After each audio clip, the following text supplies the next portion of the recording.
Under the law, a person who makes a false statement about someone else can be held responsible for the harm that results from that falsehood. That's because words matter. They paint a picture in our mind based on what we have experienced and what we know, or what we think we know. And because of that, words can evoke strong emotions in the listener and cause irreparable harm to a person's reputation. And when, like Mr. Depp, your career depends upon your image and your reputation, or whether movie producers want their films associated with you, that harm can be particularly devastating. This is a case about the impact of Amber Heard's words on Johnny Depp. Specifically, the words that she used in an op-ed published in the Washington Post in December 2018, which is shown on the screens. And the op-ed was published, and this is no accident, the evidence will show, on the eve of her first major acting role in the movie Aquaman. The evidence will show that's no coincidence. The evidence will show the words that Ms. Heard used, which are the subject of Mr. Depp's defamation suit against her. And there are three statements that we respectfully ask each of you to focus on. Statement number one, quote, "I spoke up against sexual violence and faced our culture's wrath."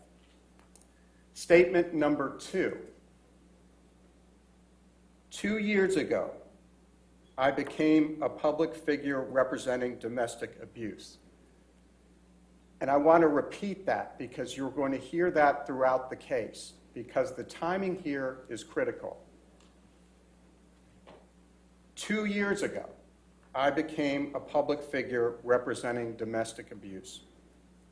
Statement number three, quote, "I had the rare vantage point of seeing in real time how institutions protect men accused of abuse," unquote.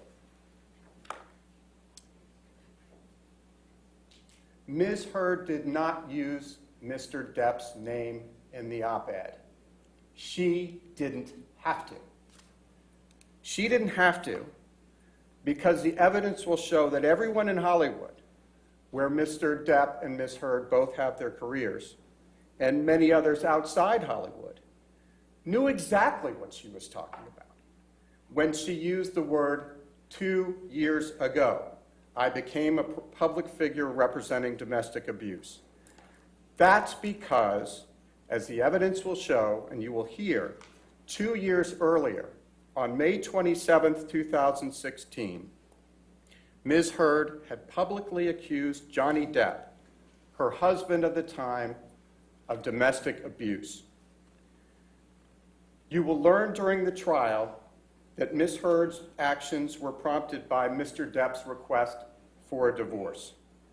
He wanted out, which drove her to concoct, to make up a story that was, at first, designed to keep him. And then, when he made it clear that finally, after all he had endured, he was done, was designed to recast herself as an abuse survivor, with Mr. Depp as the alleged abuser.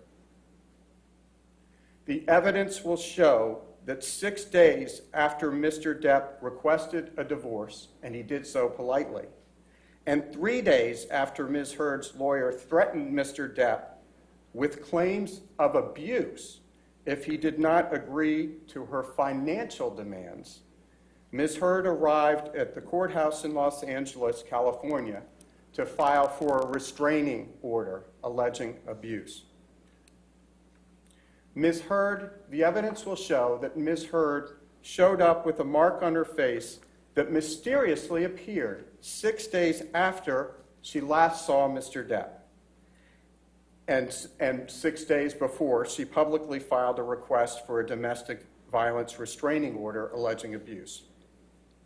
The evidence will show that her publicist and the paparazzi were there at the courthouse to document the event, to make sure that Johnny Depp's name was forever associated with the image of an innocent, battered woman.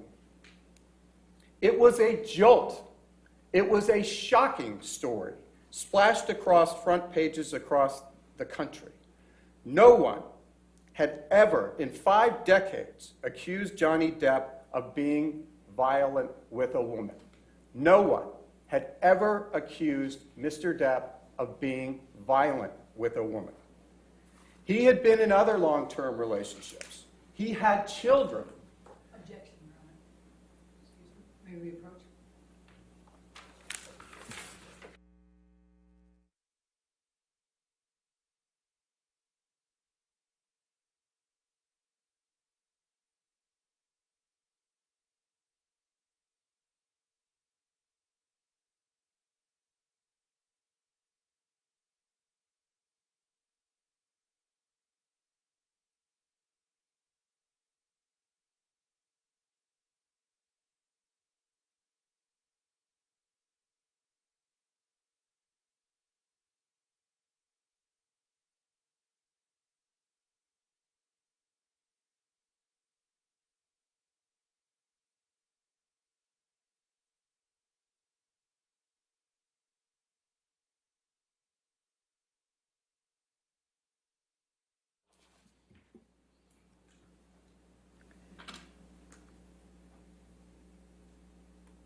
No one, as I stated before, no one had ever, in 5 decades, no one had ever accused Johnny Depp of being abusive of any kind with a woman. That's why it was such a jolt. He had been in other long-term relationships, as I said. He had 2 children. And no one had even suggested ever that he was capable of something like this. By choosing to lie about her husband for her own personal benefit, Amber Heard forever changed Mr. Depp's life and reputation. And you will hear him tell you the dreadful impact that it has had on his life. The evidence you will hear at this trial contradicts the story Ms. Heard presented to the world in May 2016 and again in December 2018. The evidence will show that the last time Mr. Depp and Ms. Heard saw each other before Ms. Heard showed up in court on May 27, 2016, was May 21st.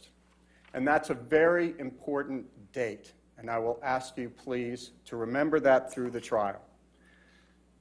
Mr. Depp's mother, Betty Sue, passed away on May 20th after a long illness when Johnny and his sister Christy had been taking care of his mother for a very long period of time. And for reasons that Mr. Depp will personally explain to you throughout the course of this trial, he had resolved to divorce Ms. Heard. So on May 21st, Mr. Depp came by the apartment that he shared with Ms. Heard in the Eastern Columbia building, or the ECB, as some people refer to it, to tell her that, to pick up his things, and to say goodbye. There is no dispute that soon after Mr. Depp ended things with Ms. Heard and left the apartment on May 21st, he got on a plane to head out on a European tour, a music tour, for months with his band, the Hollywood Vampires. And Ms. Heard knew that he was going off on tour and out of state when she walked into court to get the restraining order, which she obtained ex parte. It's a Latin word, fancy word, but all it means is that Mr. Depp and his lawyer were not there and had no opportunity to be heard. That's what an ex parte order is. You will hear from the police officers who responded to a 911 call on May 21st, after Mr. Depp left. The police officers will testify that they saw no injuries on Ms. Heard. Both police officers will testify that they saw no injuries on Ms. Heard. Nor did the police officers see any of the property damages that you will hear Ms. Heard claims existed in the apartments that evening. And you will hear those officers under oath testify that there was no violence and there was no crime. You will also hear from multiple witnesses who, like the police officers, saw Ms. Heard between May 21 and May 26. Those are the crucial days between the alleged incident and the day she walked into court with her lawyer and got an ex parte order.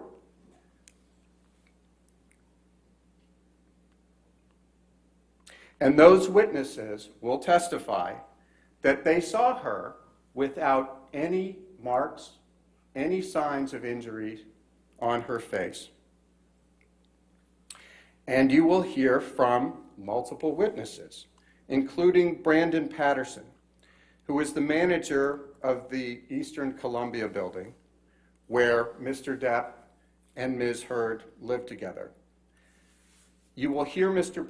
Patterson say that he saw, and others will say as well, that they saw a surveillance video from the week of May 21st that showed Ms. Heard's sister, Whitney, throw a fake punch at Ms. Heard's face. Now let's just stop there. This is a surveillance video you will hear about where the sister of the alleged victim threw a fake punch at her sister, which allegedly occurred, this incident, only a couple of days earlier. Ms. Heard acting out being punched, responding to the fake punch, and the two laughing about it. So you have the alleged victim and the sister laughing about a fake punch. And you will have to decide for yourself, or we ask that you please decide for yourself. Would anyone ever joke about that if there had been actual abuse? Much less ask yourself, would a sister ever joke with an alleged victim about being punched by her husband? Of course, none of this contradicting evidence was publicly available when Ms. Heard walked into court on May 27th and got her restraining order. Instead, as you can imagine, the media storm was instantaneous. You will hear about and see some of that media coverage, which published pictures of Ms. Heard walking into court and other pictures supposedly showing injuries supposedly caused by Mr. Depp, a man who had never been accused of abuse of a woman. The evidence will show that Mr. Depp and Ms. Heard eventually settled their divorce out of court. Thereafter, Ms. Heard dismissed her restraining order against Mr. Depp. But Ms. Heard's false claim that Mr. Depp had abused her remained in the public sphere. It didn't go away. The images were permanent. And the evidence will show that 2 years later, which is why we're pointing to that reference in the op-ed, in the wake of the Me Too movement, and just before the release of Ms. Heard's role in the movie Aquaman, Ms. Heard chose to remind the world about the festering allegations, this time under the banner of a national, international newspaper, the Washington Post. In the op-ed, in her op-ed, Ms. Heard again painted herself as the innocent victim of abuse, but this time with a wider audience primed to take action against industry powerhouses accused of abuse.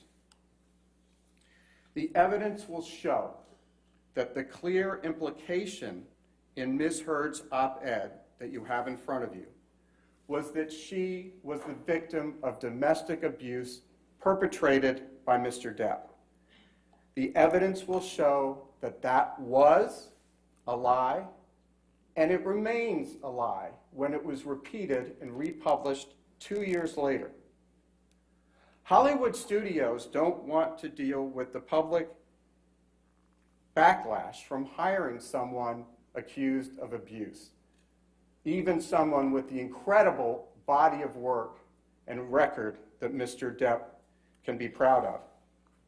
A false allegation can devastate a career. And it can devastate a family. And the evidence will show that Ms. Heard's false allegations had a significant impact on Mr. Depp's family and his ability to work in the profession he loved and loved to bring joy to everyone. Ultimately, this trial is about clearing Mr. Depp's name of a terrible and false allegation.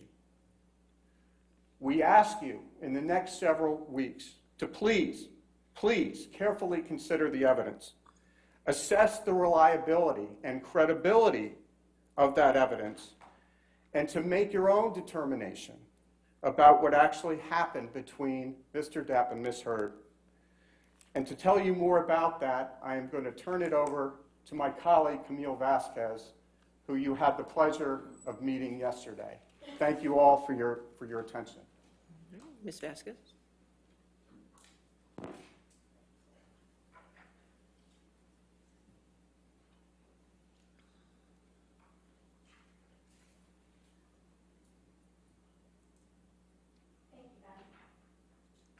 You might have to turn it up a little bit.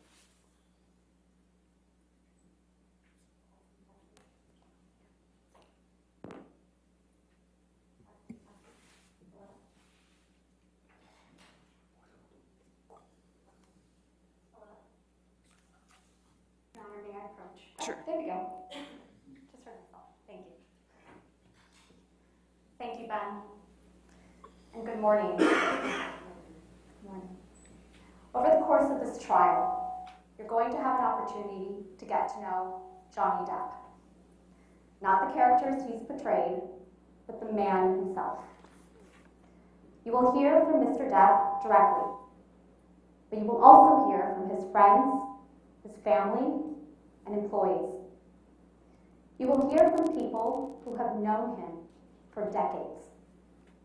They have seen him at his best, and they have seen him at his worst.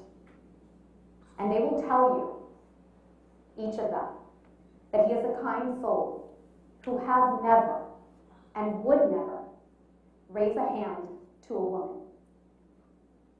You will hear that Mr. Depp learned at a very young age how to coexist with an abusive woman. You will learn from Mr. Depp's sister, Christy, and from Mr. Depp that their mother, Betty Sue, lived in a constant state of anger that would boil over daily in vicious words and violence directed at her husband and their children. And you will hear how Mr. Depp, who had the personality of his father, coped with that abuse in the same way his father did. He just took it. The evidence will show that Mr. Depp learned that the best way to deal with violence was to leave, to get away from it.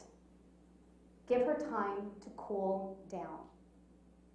But he never turned his back on his mother. Mr. Depp loved his mother, and he cared for her until the day she died.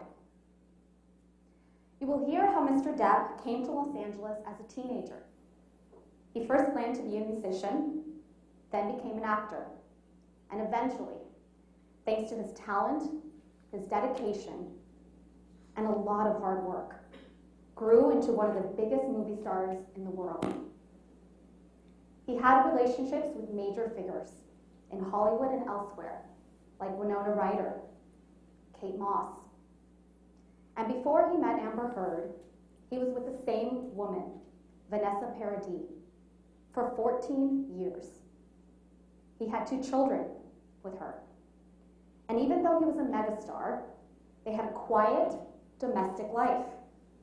In fact, you'll hear, as Mr. Chu already told you, that in Mr. Depp's 58 years, not a single woman has ever accused him of violence.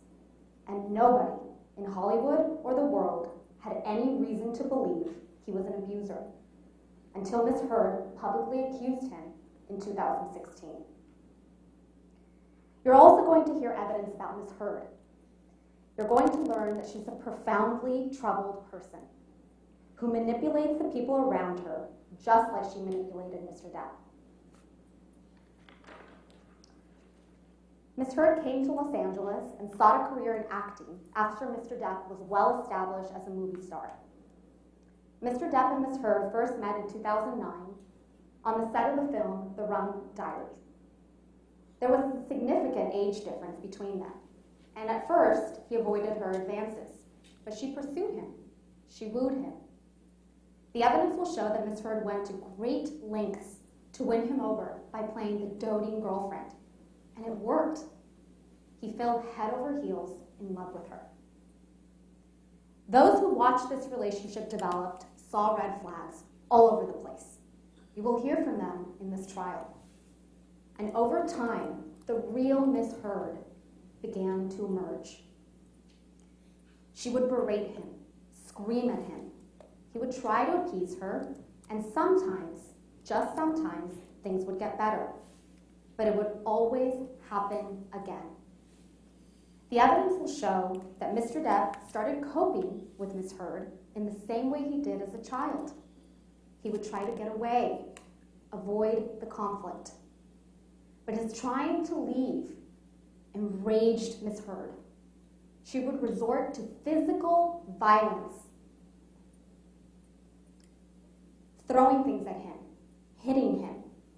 She would tell him he was a coward. She would tell him he wasn't man enough because he wouldn't stay and fight with her.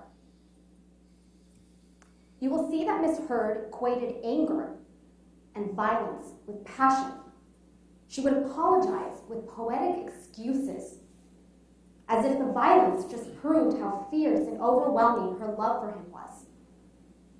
And you're going to hear that when Ms. Heard got violent, Mr. Depp would just retreat, just as he did with his mother. He would try to leave, to get away from her. In her words, Ms. Heard's words, he would split. Mr. Depp would often retreat into bathrooms, lock the doors, wait out Ms. Heard's aggression, but his leaving just provoked her more. You will hear from Mr. Depp's security people, like Sean Bett, about how they often had to remove Mr. Depp from scenes with Ms. Heard, screaming at him, chasing him, trying to keep him from leaving. You're going to hear evidence that when Mr. Depp and Ms. Heard traveled together, his team routinely had to book an extra room for him so that he had somewhere to go when Ms. Heard became enraged. You'll hear from other witnesses, including Mr. Depp and Ms. Heard's marriage counselor. Her name is Dr. Laurel Anderson, who perceived Ms. Heard as the aggressor in the relationship.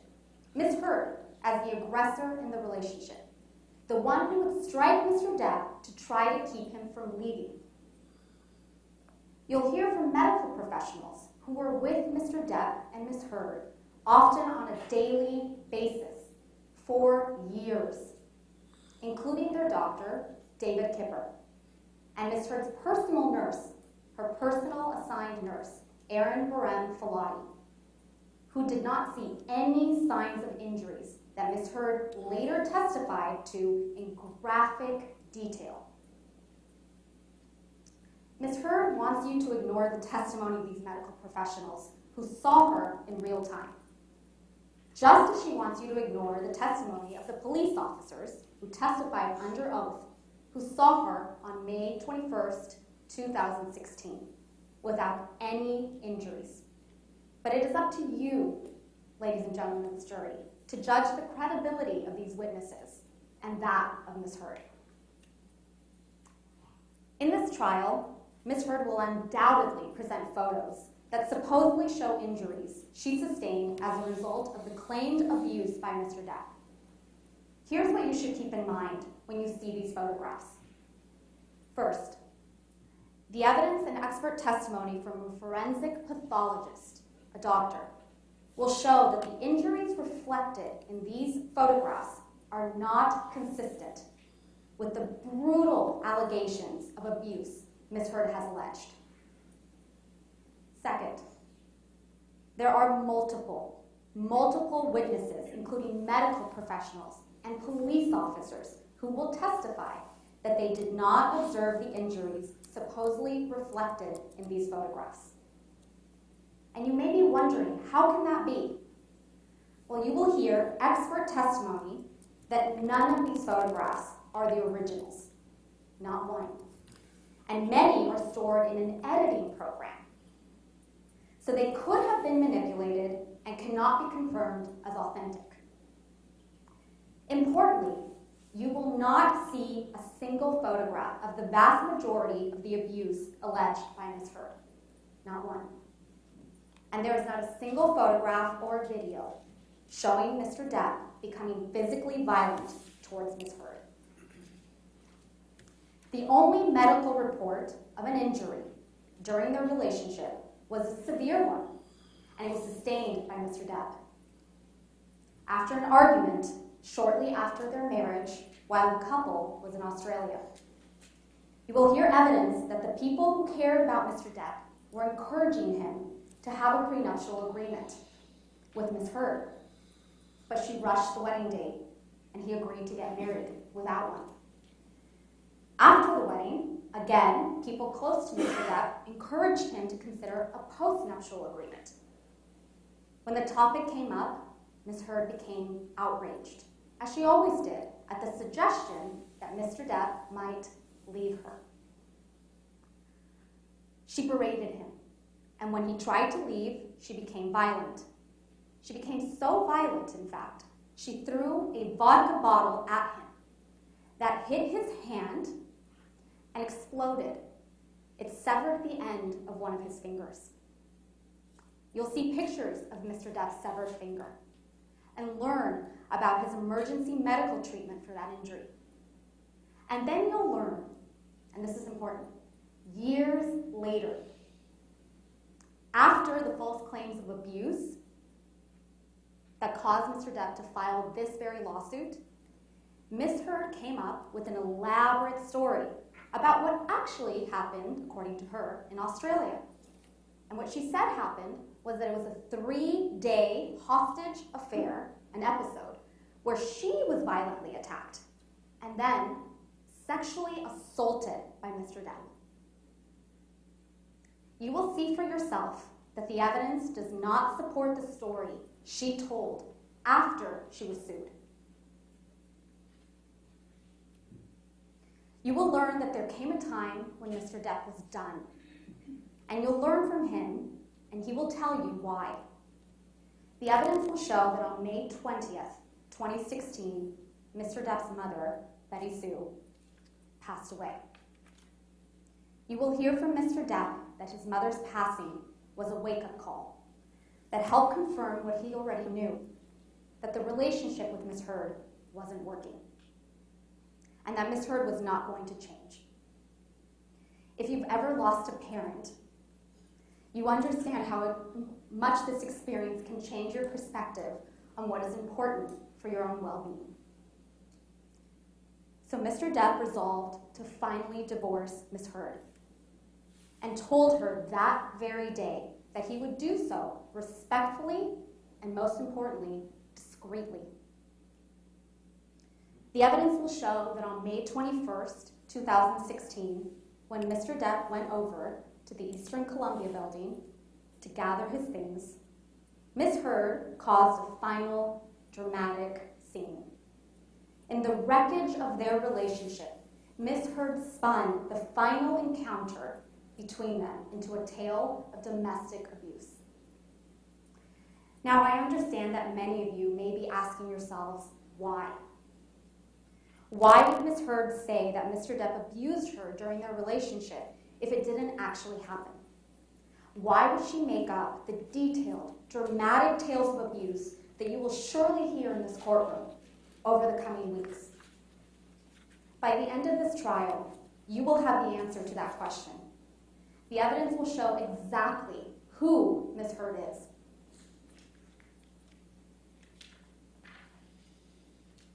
You will hear from Mr. Depp and other witnesses, including their marriage counselor, Dr. Laurel Anderson, that Ms. Heard would go to great lengths and even resort to physical violence to stop Mr. Depp from leaving her. But once Mr. Depp did leave, Ms. Heard tried to avoid public humiliation and present herself as a noble survivor and representative of the Me Too movement. You will hear evidence, including the testimony of Ms. Heard's former personal assistant, Kate James, that Ms. Heard is obsessed with her public image. It's her #1 priority. And you will see evidence that after she received a $7 million divorce settlement from Mr. Depp, Ms. Heard released a public statement claiming she wanted nothing from him and would donate the entire settlement to 2 charities: the Children's Hospital of Los Angeles in California and the American Civil Liberties Union, also known as the ACLU. But then she did not make the donations. Quite simply, Ms. Heard had publicly cast herself in the role of a domestic abuse survivor. There was no going back. When Mr. Depp finally stood up and fought for his good name in court by filing this lawsuit, Ms. Heard, because she couldn't back down, went all in. After this lawsuit was filed, and it's important, the timeline here, after this lawsuit was filed, Ms. Heard started making up more and more alleged incidents of abuse. And if you'll recall, ladies and gentlemen, the headline of the op-ed references sexual violence. But Ms. Heard had never made that accusation against Mr. Depp. It was never part of her allegations of abuse. So what changed? What changed between 2016 and 2018? We submit to you, and the evidence will show, when she realized the seriousness of what she had alleged, she panicked and she alleged sexual assault. Ms. Heard and her lawyers are going to tell you some truly horrific tales of abuse before this trial is over. But the horrific details are designed. They're designed to shock you and to overwhelm you. They are designed to be explosive. And they are designed to distract you from the evidence and, most importantly, from common sense. That tells you, the common sense and the evidence will tell you that it is all a lie. That none of this, not one single alleged incident of abuse, could have happened as Ms. Heard claims. Ms. Heard's pattern is consistent. She tells a lie, then covers up that lie with still more lies in a constantly changing, evolving, ever more dramatic story. You're going to hear a lot about Mr. Depp during this trial. Ms. Heard is going to tell you a lot of things about him. That he abused drugs and alcohol. That he used bad and offensive language. And it's true that Mr. Depp has had real struggles with substance abuse in his life. He's not denying that. You may know people close to you who have struggled too. But struggling with drugs and alcohol doesn't make you an abuser. He has also used some very colorful language. He uses words that I don't use, and you probably don't use. And he uses them frequently. Mr. Depp, like all of us, is not perfect, but he did not abuse Ms. Heard. All of this is just meant to distract you from what this case is about. This case is about what Ms. Heard said in her op-ed. The evidence will show that Ms. Heard painted a picture of herself as a heroic, innocent survivor of abuse by Mr. Depp, a beaten woman who finally stood up to her tormentor. The evidence will show that Ms. Heard used her allegations against Mr. Depp to raise her own profile and to advance her own career. The very same day that the op-ed was published, under the title, quote, "I spoke up against sexual violence," end quote, she posted that article that's now displayed on your screens and the title on her Twitter page, right along with an announcement that she was becoming an ACLU ambassador on women's rights to make sure that, quote, "women and girls can live free from violence," end quote. She presented herself as the face of the Me Too movement, the virtuous representative of innocent women across the country and the world who have truly suffered abuse. The evidence will show that was a lie. And the evidence will show that Ms. Heard portrayed Mr. Depp as the representative of abusers everywhere, the agent of her suffering, the villain in her heroic journey. That was a lie too. And more than just a lie, it was an act of cruelty. Mr. Depp will go to his grave knowing that whatever he does, there are people out there in this world who will always believe that he abused a woman. This is a case about what Ms. Heard said. It's also a case about what a man named Adam Waldman said. Adam Waldman is a lawyer who has worked for Mr. Depp. After Mr. Depp filed this case against her, Ms. Heard filed her own claim against Mr. Depp, which is also the subject of this trial.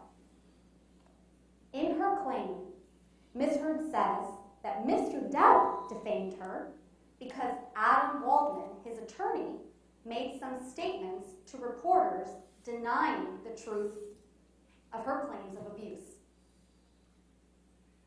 Adam Waldman is not in this courtroom. Ms. Heard chose not to name him in her claim. And I won't take up too much of your time with a discussion of her claim against Mr. Depp, except to say a few things. The evidence will show that those statements weren't even made by Mr. Depp. They were made by Adam Waldman. And Mr. Waldman, the evidence will show, is not under Mr. Depp's control. The statements were merely Mr. Waldman's opinions, made in justified defense of his client and friend, Mr. Depp. Mr. Waldman believed those statements. And finally, at the end of the day, Mr. Waldman's statements merely reflected the reality that we intend to prove in this trial.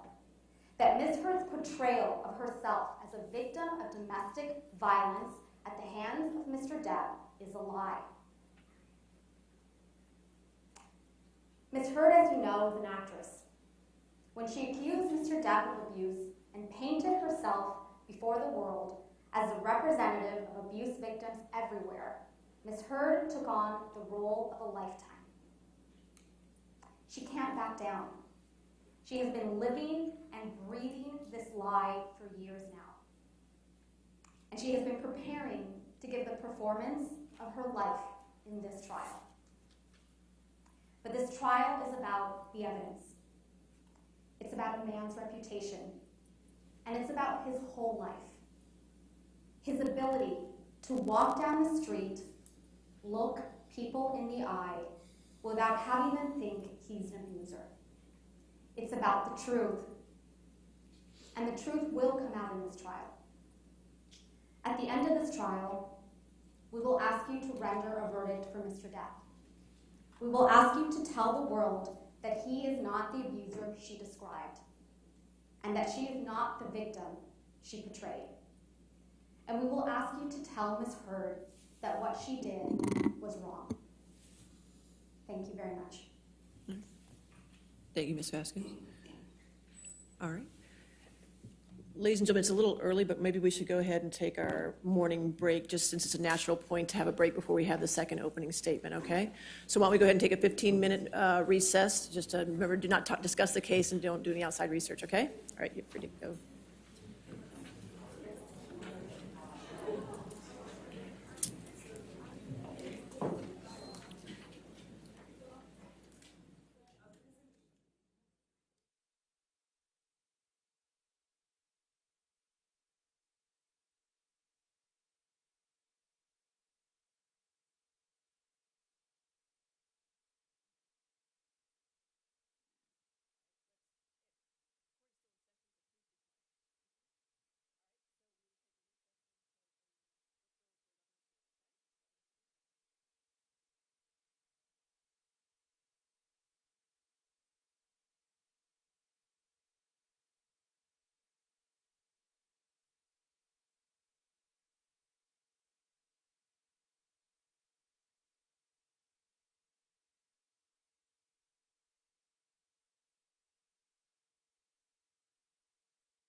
Thank you.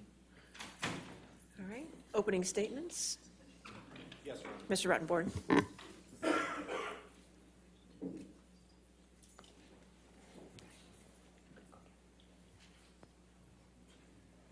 May I approach? Yes, sir. Good morning, everyone. My name is Ben Rottenborn, and together with Elaine and Adam, I represent Amber Heard.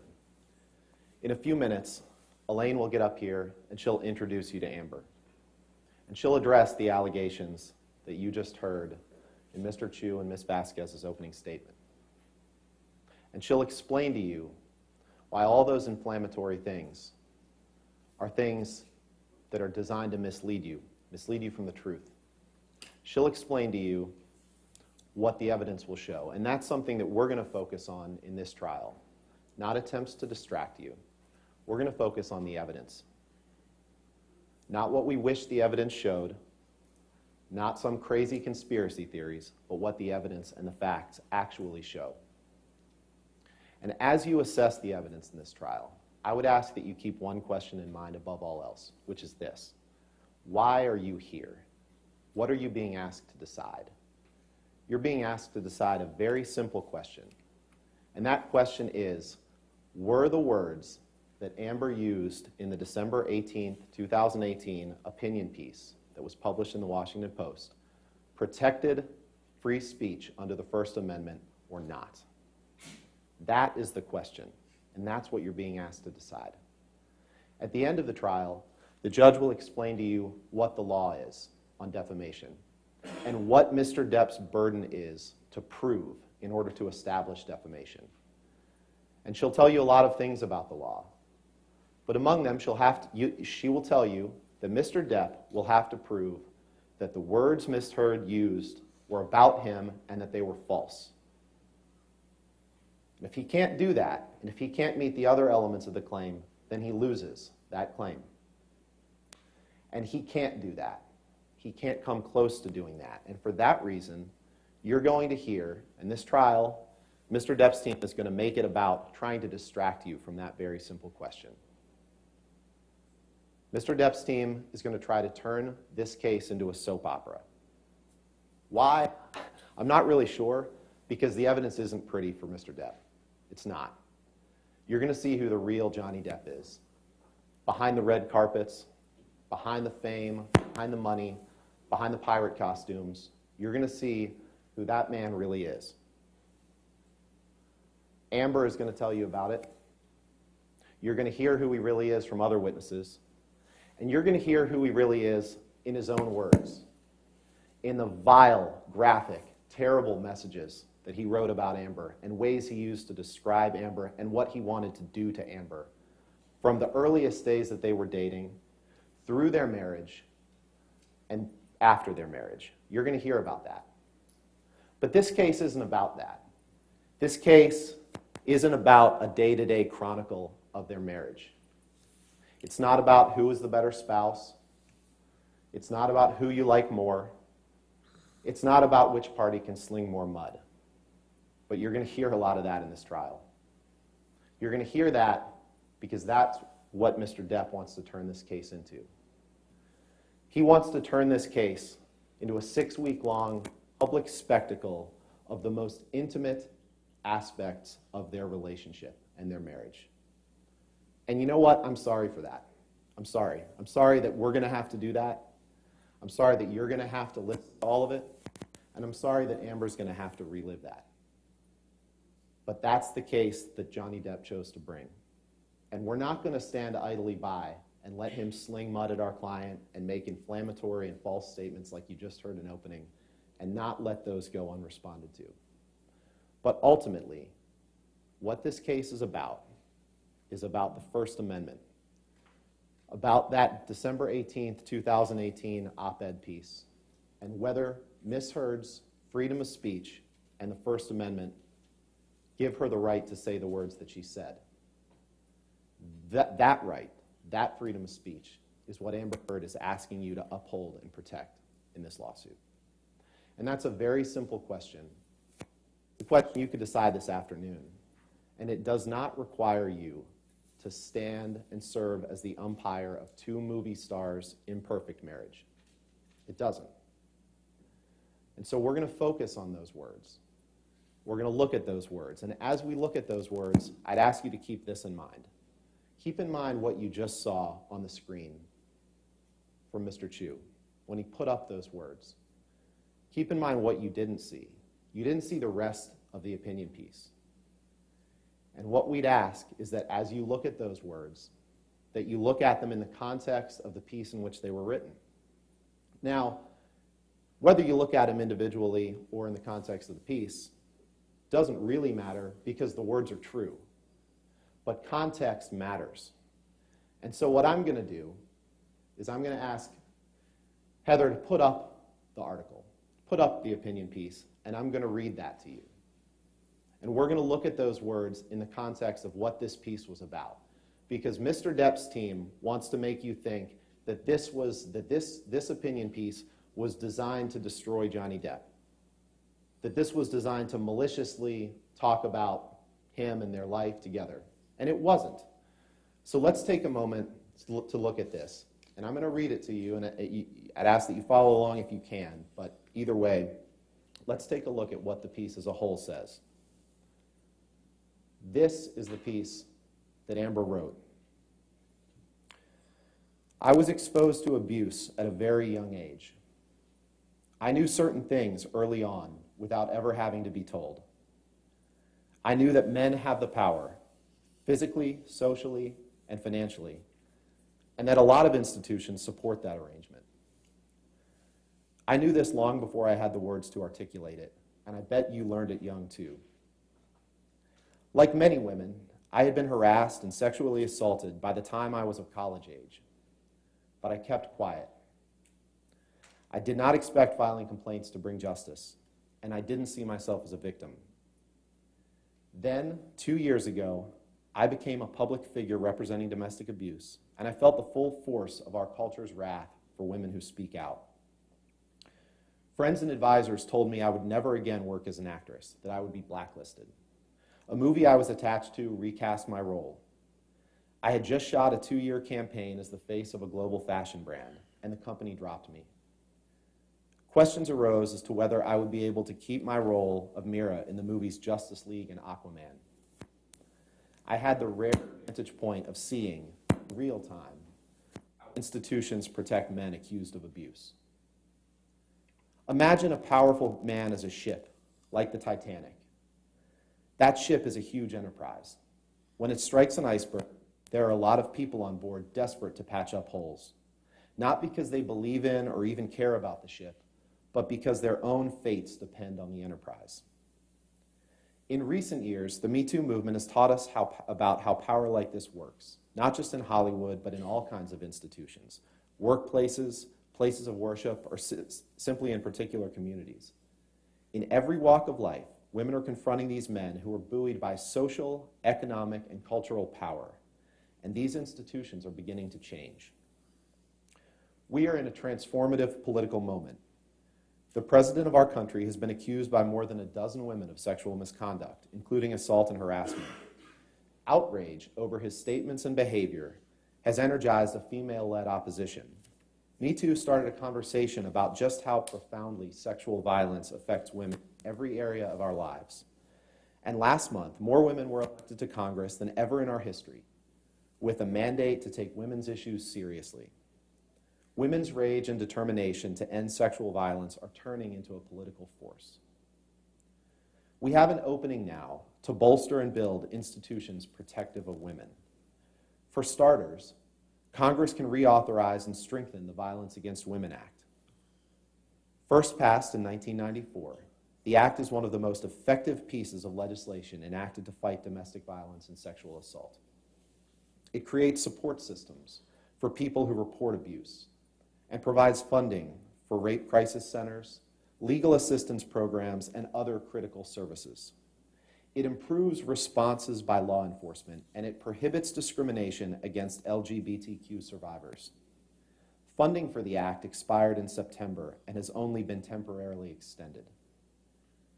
We should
I know that was a lot, but that is the central issue in this case. Are those words that Amber wrote, are those protected by the First Amendment? And the answer is very clearly yes. So let's talk about that article for a minute. First of all, the article doesn't mention Depp by name. It never once contains his name in that article. It is not about Amber's relationship with Mr. Depp. There are no details of any abuse in that article. The article is about proposed legislation and strengthening of government laws and policies designed to protect abuse victims and people who report abuse. That's what the article's about. And it was written in the midst of a social movement in which the American Civil Liberties Union, the ACLU, asked Amber to use her platform to speak on these important issues. And that's what she did. To do so, she drew on her experiences as someone who had reported domestic abuse. And there's no question, there is no dispute that she did in fact report domestic abuse in 2016. Depp's side admits that. She talked about her negative personal experiences and her reactions and opinions after being someone in Hollywood who reported abuse and the consequences that flowed from that. She talked about what she experienced in the days and months following reporting that abuse. That's what the article is about. The article isn't about Johnny Depp. The article is about the social change for which she is advocating and that the First Amendment protects. And so I hope you remember, as this case goes on, that you saw from Mr. Chu only the 3 statements in isolation, because they want you to forget that. They don't want you to pay attention to what the article is about. Now, if it had been Amber's intention to use this article to detail the abuse that she suffered and that you'll hear about over the course of this trial, believe me, the article would have looked very, very different. She could fill a book with those details. She probably would have started out by calling out Mr. Depp by name. She probably wouldn't have published it in the Washington Post. She would have described in great detail the man who has described himself, the violent side of himself, as the monster. That's what she would have done. The monster. She would have told you about the monster. But she didn't. That wasn't the point of this article. And she was careful to avoid that, even having her lawyer review the article to make sure that it was okay. And she relied on that lawyer's advice, and you'll hear testimony on that during the trial. But because Johnny Depp brought this case and asked for it, all of that is going to come out. Just know that Amber Heard never wanted to unearth for the public who the real Johnny Depp is. But that's going to come out over the course of this trial. I'd like you to also take into consideration who isn't here today. You don't see the Washington Post sitting here as a defendant in this courtroom. Depp didn't sue the Washington Post. He had no interest in doing that. He only sued Amber. He could have sued the Washington Post. They published the article. But he didn't. And he chose to bring Amber to court here in Virginia, where she has no ties, has never lived, he's never lived, where they never spent any time, because he wanted to make her life hard. He wanted to ruin her life. He wanted to destroy her. That's what he did. And I wish I could say that that's surprising. It's certainly disturbing, but it's not surprising, because the evidence will show that for years, all Mr. Depp has wanted to do is humiliate Amber, to haunt her, to wreck her career. That's what the evidence will show in his words. That's what he wanted. But he made a mistake bringing this case in Virginia, because you're the people who are going to hear this case. a qualified, prepared jury who respects the First Amendment.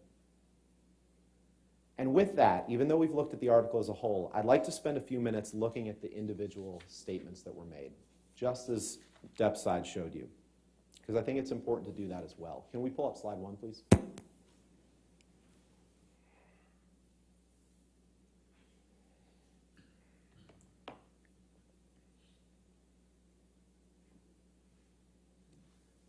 Then, 2 years ago, I became a public figure representing domestic abuse, and I felt the full force of our culture's wrath for women who speak out.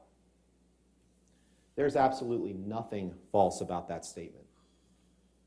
First of all, the evidence will show that Amber did suffer domestic abuse at the hands of Johnny Depp. And it took many forms.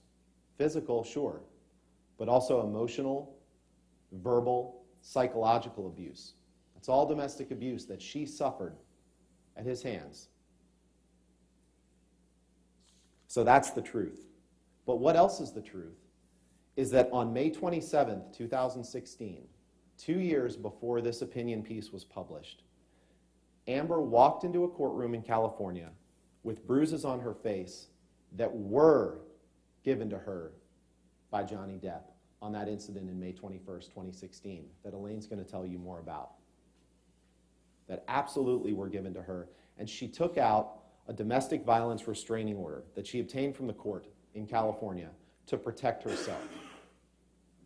And she was, of course, a public figure. She was a movie star.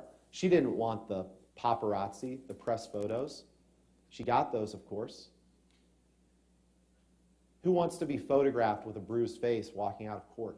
She didn't want that, and the evidence will show that. But she was a public figure, and 2 years before she wrote this article, she was a public figure representing domestic abuse. That is 100% true. And try as he might to take it away, Amber's freedom of speech gives her the right to say that. Can we pull up slide 2, please? This is the second statement.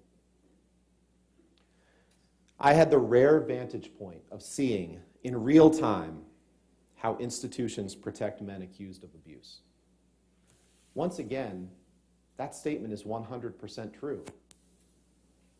Amber did accuse Johnny of abuse. And she saw how he was protected at the same time that her career took a downturn and that he did everything that he could to try to wreck her career, as the evidence will see. But she accused him of abuse. That statement is true. You don't need to relive every intimate detail of their marriage. You don't need to decide what happened on any individual day of their marriage to determine that the First Amendment protects that statement because it is true. He wants you to forget that. Don't take the bait. Let's pull up the third statement, please. Now, this statement was in the headline of the online edition of the article. I spoke up against sexual violence and faced our culture's wrath. That has to change. The undisputed evidence in this case will be that Amber did not write these words, did not review these words, did not approve these words. That's how op-eds work. She wrote the article. She didn't write this headline. And for that reason alone, it's not defamatory. But here's the thing. Like the first two statements, tragically, it's true. Amber did suffer sexual violence at the hands of Depp. And Ms. Vasquez tried to minimize that and tried to make you think that it's all made up. But it's not. You will hear in the most graphic and horrifying terms about the violence that she suffered. You'll hear that straight from her. She will get on the stand and she will tell you that. It happened. And by taking out that domestic violence restraining order, by obtaining that from the court, she did speak out against it and all the other abuse that she suffered. And she said, enough is enough. I need to protect myself. She didn't want to do that. She didn't want to be forced to get that restraining order, but she did. She spoke out against the abuse by doing that.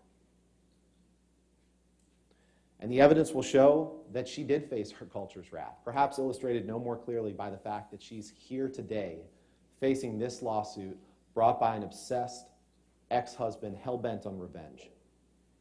That's why she's here. That's why she's facing our culture's wrath. And as you consider whether these statements are true, I'd ask you to keep this in mind as well.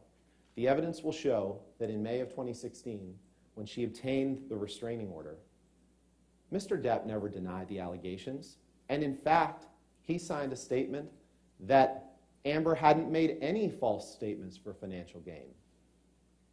He signed a statement saying she hadn't made any false statements. And you'll see that in evidence in this trial. And it was only 2 years later, as his career was in free fall and her career was taking off, that he pounced, that he chose to bring this lawsuit after saying that she hadn't made any false statements.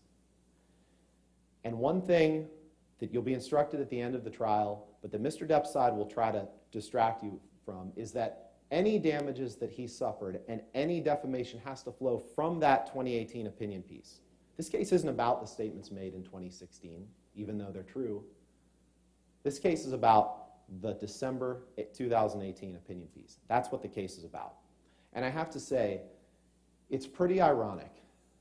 It's pretty ironic that a piece that briefly discussed Amber moving on from Johnny Depp, that briefly discussed her life experiences after Johnny Depp, is the very vehicle that he uses to try to keep her from moving on, to try to keep her from living that life, rather than give her her life back, rather than take personal responsibility for his own actions.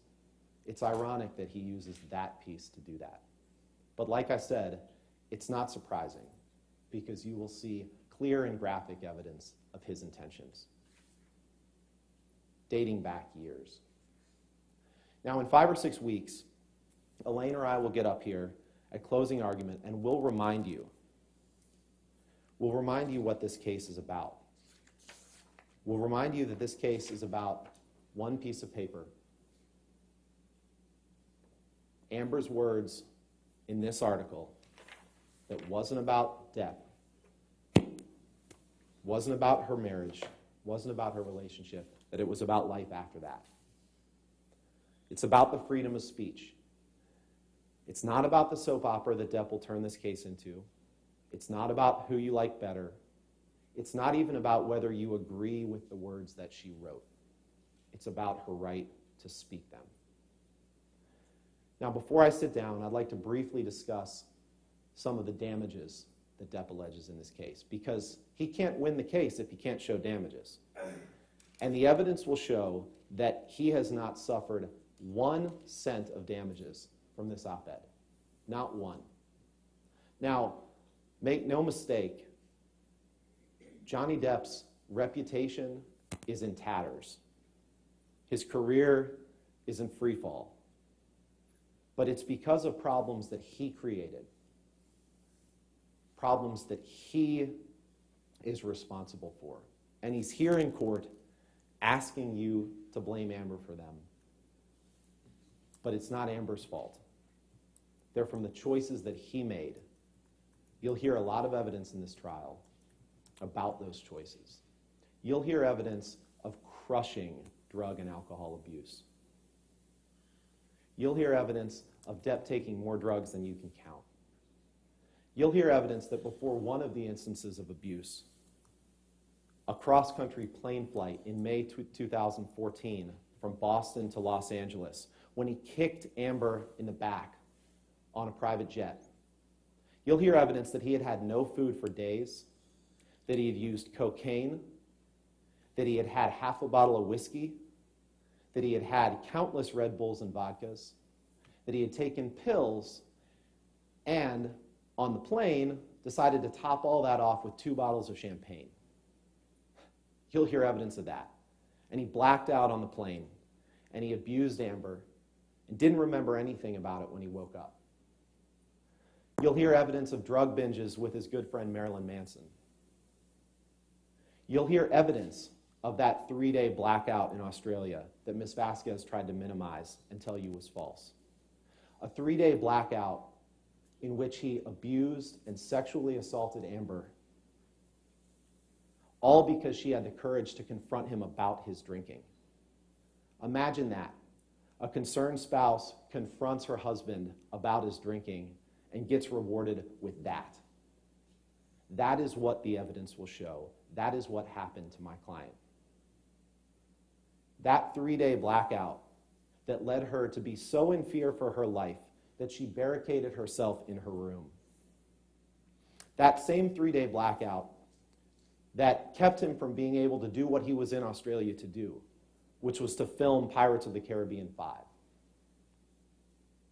His behavior on that trip, both before the blackout and during it, kept him from being a reliable actor. He showed up late to the set, and after that blackout, he was gone from the set for a long time. Now, he did cut off his finger, but the evidence will show my client did not do it.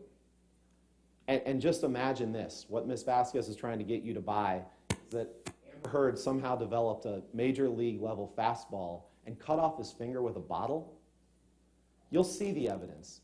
You'll see that that doesn't make any sense. And you'll hear from Ms. Heard's experts who testify, including orthopedic hand specialists who testify there was no way that that happened. You'll also see pictures of what Mr. Depp did after he cut off his finger, when he dipped it in blood and paint and wrote graffiti all around the house. That's what you're going to see he did. And you're going to ask yourself, how can someone that is blacked out, how can they deny that they abused someone? How can they deny what they were told that they did? He has no credibility when he gets up here now in this court and tells you he didn't do this or do that when he was blacked out. So just remember that. Those were problems that he created. You'll hear evidence that the same addictions that led him to abuse Amber also led to the demise of his career as an actor. Like I said, as you saw with Disney, the evidence will show with Disney, he was unreliable as an actor, and those same self-destructive tendencies led to financial distress. Quite simply, he was running out of money, and that distress fueled his abusive tendencies toward Amber. And it led the public to think less and less of him. And you will see a parade of witnesses who testify in Johnny's case that all have one thing in common. They all rely on him. They're all on his payroll for the most part, or they rely on him for some sort of luxury in their life. And you'll see that of these witnesses. So in a lot of ways, Amber previewed the parade of witnesses when she said in her op-ed, and I'm going to read from it and quote it here. She said, you remember when I said this, "Imagine a powerful man as a ship, like the Titanic. That ship is a huge enterprise. When it strikes an iceberg, there are a lot of people on board desperate to patch up holes, not because they believe in or even care about the ship, but because their own fates depend on the enterprise." Remember that as Depp's witnesses take the stand, none of whom know what happened behind closed doors between him and Amber, none of whom can testify to that. But remember that these are people who care about their own financial well-being, just as Amber previewed in that article. And they know what happens to people who stand up to Depp. They know what happens because they've seen it. They've seen it with Amber, and they've seen it with other people in his life who had the courage to ask him to change and who he lashed out against. These are people who helped enable the man who describes himself as the monster. Make no mistake, this man's poor choices have brought him to this courtroom. His own bad behavior, his own refusal to commit to sobriety, his own violence, his poor choices. And the people who have spoken up against it, they're the ones that have suffered the consequences. You'll hear evidence that he fired his longtime agent, that he got rid of his business managers, and his law firms that had represented him for years. And no one has suffered from his refusal to take accountability more than Amber Heard. You'll hear evidence that 2 years before the op-ed, 2 years before that, Mr. Depp brought someone else into his life who helped convince him to blame other people. That man, Adam Waldman, who Ms. Vasquez introduced you to, had never met Mr. Depp while he was in a relationship with Ms. Heard, or while he was represented by his agents or his former business managers. But he convinced him that all these bad things that are happening in his life, he helped convince him of this, were other people's fault. And you'll hear evidence of that. Rather than take responsibility for cleaning himself up, Depp chose to blame other people.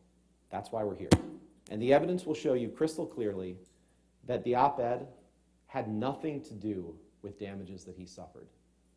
He's going to try to make it sound like this caused him to lose Pirates of the Caribbean 6, which is a movie that hasn't been made, but that Disney wasn't going to cast him in it because of Amber's article.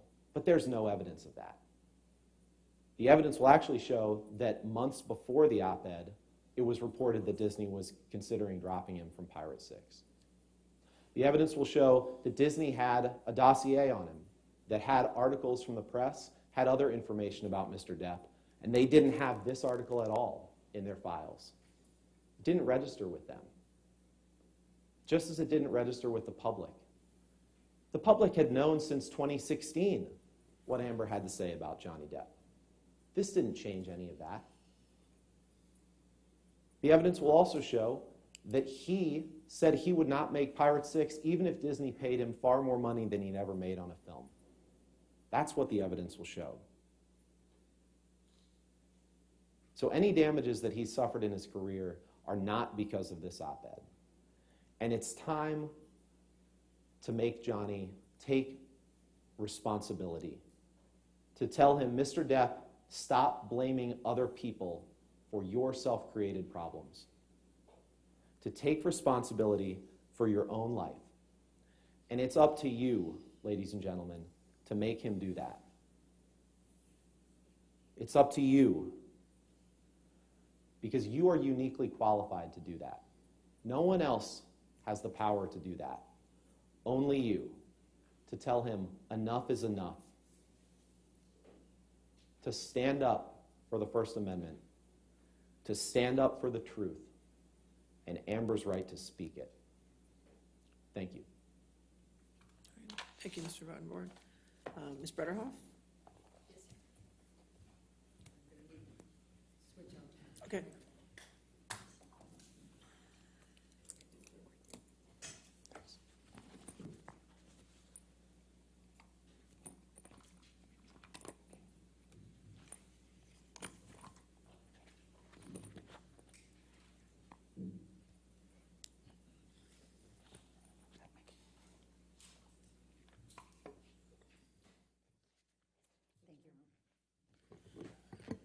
Good morning still. It's good to see you all again, and thank you again very much.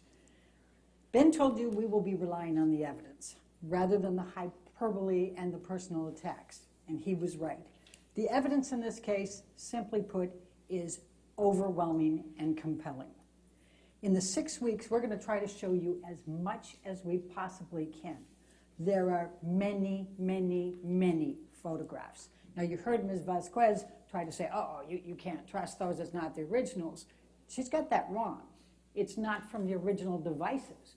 Ms. Heard took all kinds of photographs, and her friends took photographs, and all of those remained on the cloud, and all of them have been imaged, and all of them have been examined by their IT experts, and they cannot discredit one photograph.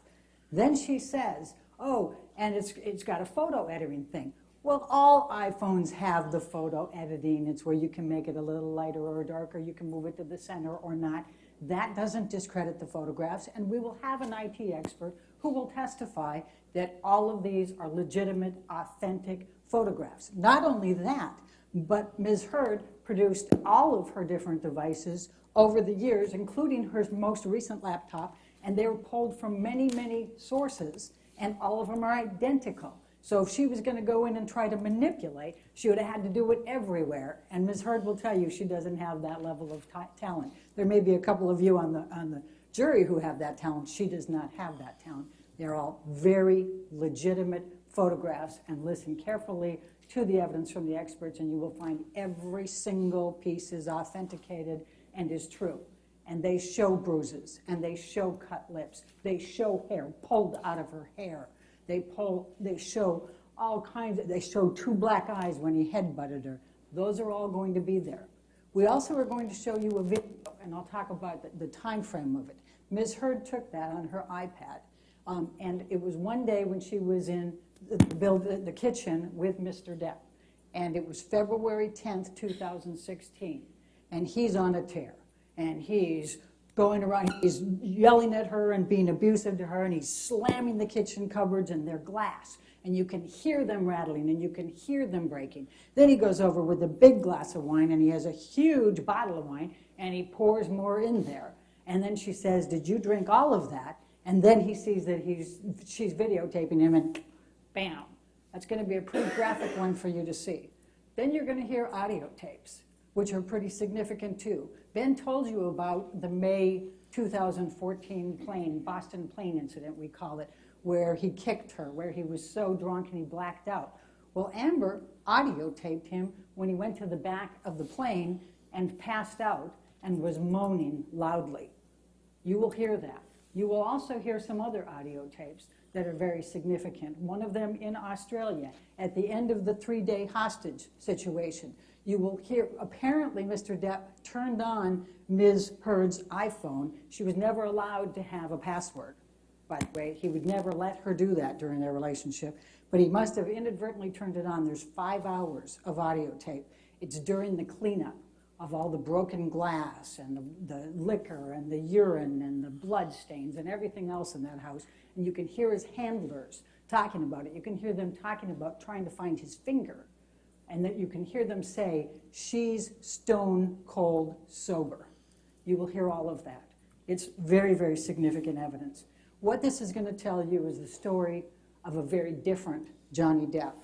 It's one who is always, well, I can't say always, because he has the charismatic side that Amber fell in love with. But he has an enormous amount of rage. You will see the medical records and hear from the psychiatrist that talked to him for a while in 2014, where he admits that he has rage, that he's like a demon, that he views his wife, Amber, like his mother and his sister that he hates.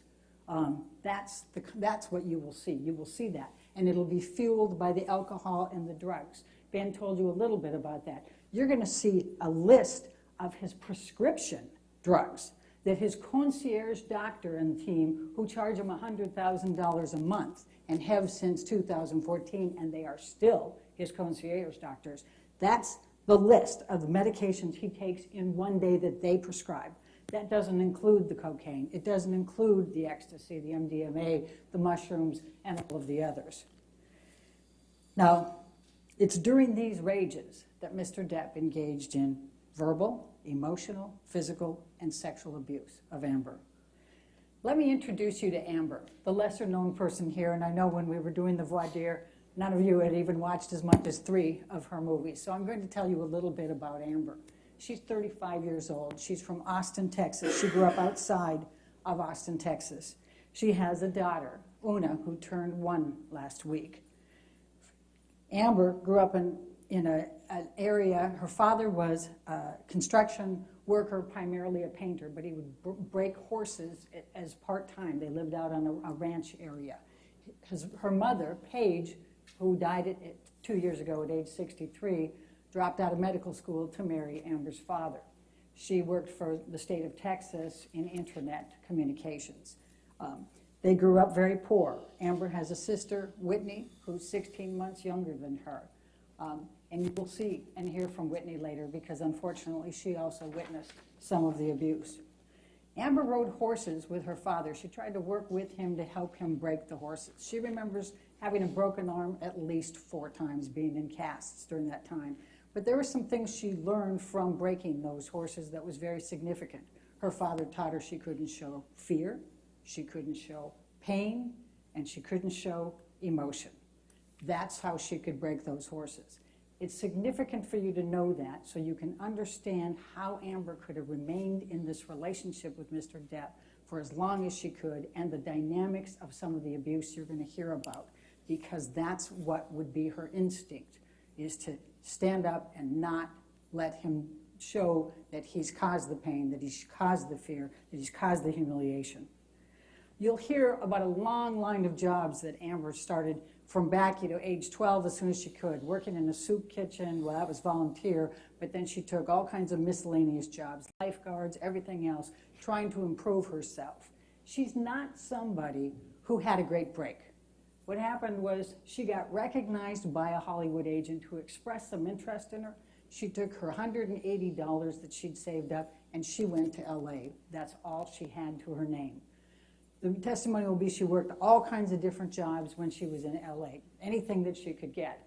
And she would go on, but she didn't have a vehicle, so she would go on buses, and she'd go up to six different auditions in one day. She'd have a map, and she'd have the bus, and then she would just go around. She had a big sweater, so she could change underneath it to whatever the role was, so that she could get things. And she wasn't going for famous actor roles. She was taking one-liners, she was taking extras, she was doing anything she could to make money to survive. And then you know what she did with it? She gave a bunch of it back to her parents. She started helping support them. Then when Whitney graduated from high school, she brought her out to LA and put a roof over her house and put her through community college. She took care of her family with what she made. When she met Johnny Depp in 2009, when he hired her for Rum Diaries to star across from him, she felt like she was pretty successful. She'd starred in some roles, she had an apartment, she had a vehicle, a Mustang, she could go to Starbucks, she could afford Starbucks. She viewed herself as doing pretty well at that point. Now, during the Rum Diaries, she got to know Mr. Depp. Not true that she was pursuing him or anything else. She was in a long-term relationship with Tasha Van Ray, and he was in a long-term relationship with Vanessa Paradis. Neither of them had any kind of romantic relationship at that time. When she departed from the Rum Diaries in 2009, Johnny started pursuing her. In fact, he sent her a number of gifts. One of them was a guitar, and she returned it. Now, 2 years later, fast forward, that's when the press junket started. And that's when she had to come back and meet with him, and they ran on the press tours. At that point, she had ended the relationship with Tasha Van Ray, and he said he had ended his relationship with Vanessa Paradis. So during the press trips, that's when they started dating, and by both accounts, fell madly in love. She loved the side of Johnny that we see in the movies, the charismatic one, the charming one, the generous one. That's the man she fell in love with. But sadly, the monster came in the way. And that monster would come out when he was drinking and when he would take the drugs. Amber will never forget the first event of abuse. She was sitting in his house in Sweetser on the sofa, and he was across from her. And they were talking about a tattoo that he had that had Winona Ryder forever. He had altered that to Wine Forever after he broke up with Winona Ryder. Just an aside, he had Slim, which was his nickname for Amber. When they broke up, he turned it to Scum. But in any event, he had that on there, and Amber thought he was making a joke when he was talking about it, and she laughed. And he up and slapped her. Now you see the rings that Mr. Depp has on him. It hurts when he slaps. And she was stunned. She had no idea what to think. And she kind of laughed, thinking, well, maybe that was a joke. What just happened? And he slapped her again. And then she just froze and just looked. And then he hit her again, and this time it knocked her right off the sofa onto the ground. And she remembers her face was in this dirty, filthy carpet. That's what she remembers and fixated on, the dirty carpet. And she's thinking, oh my God, I have to leave. I have to leave. But I love him. I have to leave. but I love him. And she sat there for the longest time. She laid there for the longest time. Then Johnny came off the sofa, got on his knees, started crying, told her he was very, very sorry that he had done this. It would never happen again. And he said some very significant words.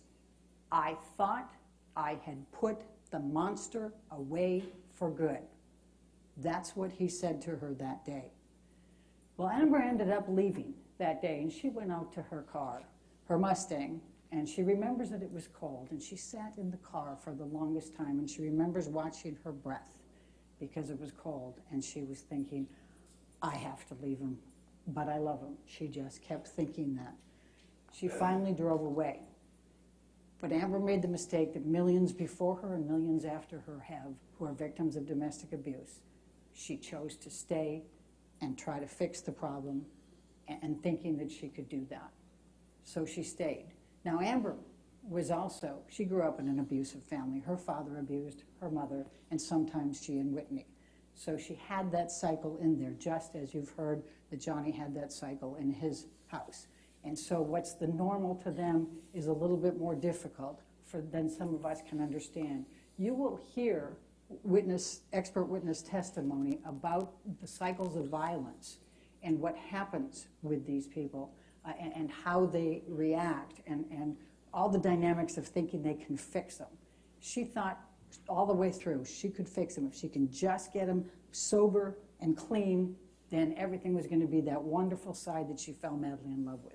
And she kept trying, and she kept trying. She went to Al-Anon meetings. She went to therapists. She tried to do couples therapy. You'll hear about their tape recording sessions to try to resolve fights or de-escalate them so he wouldn't get mad at her for anything.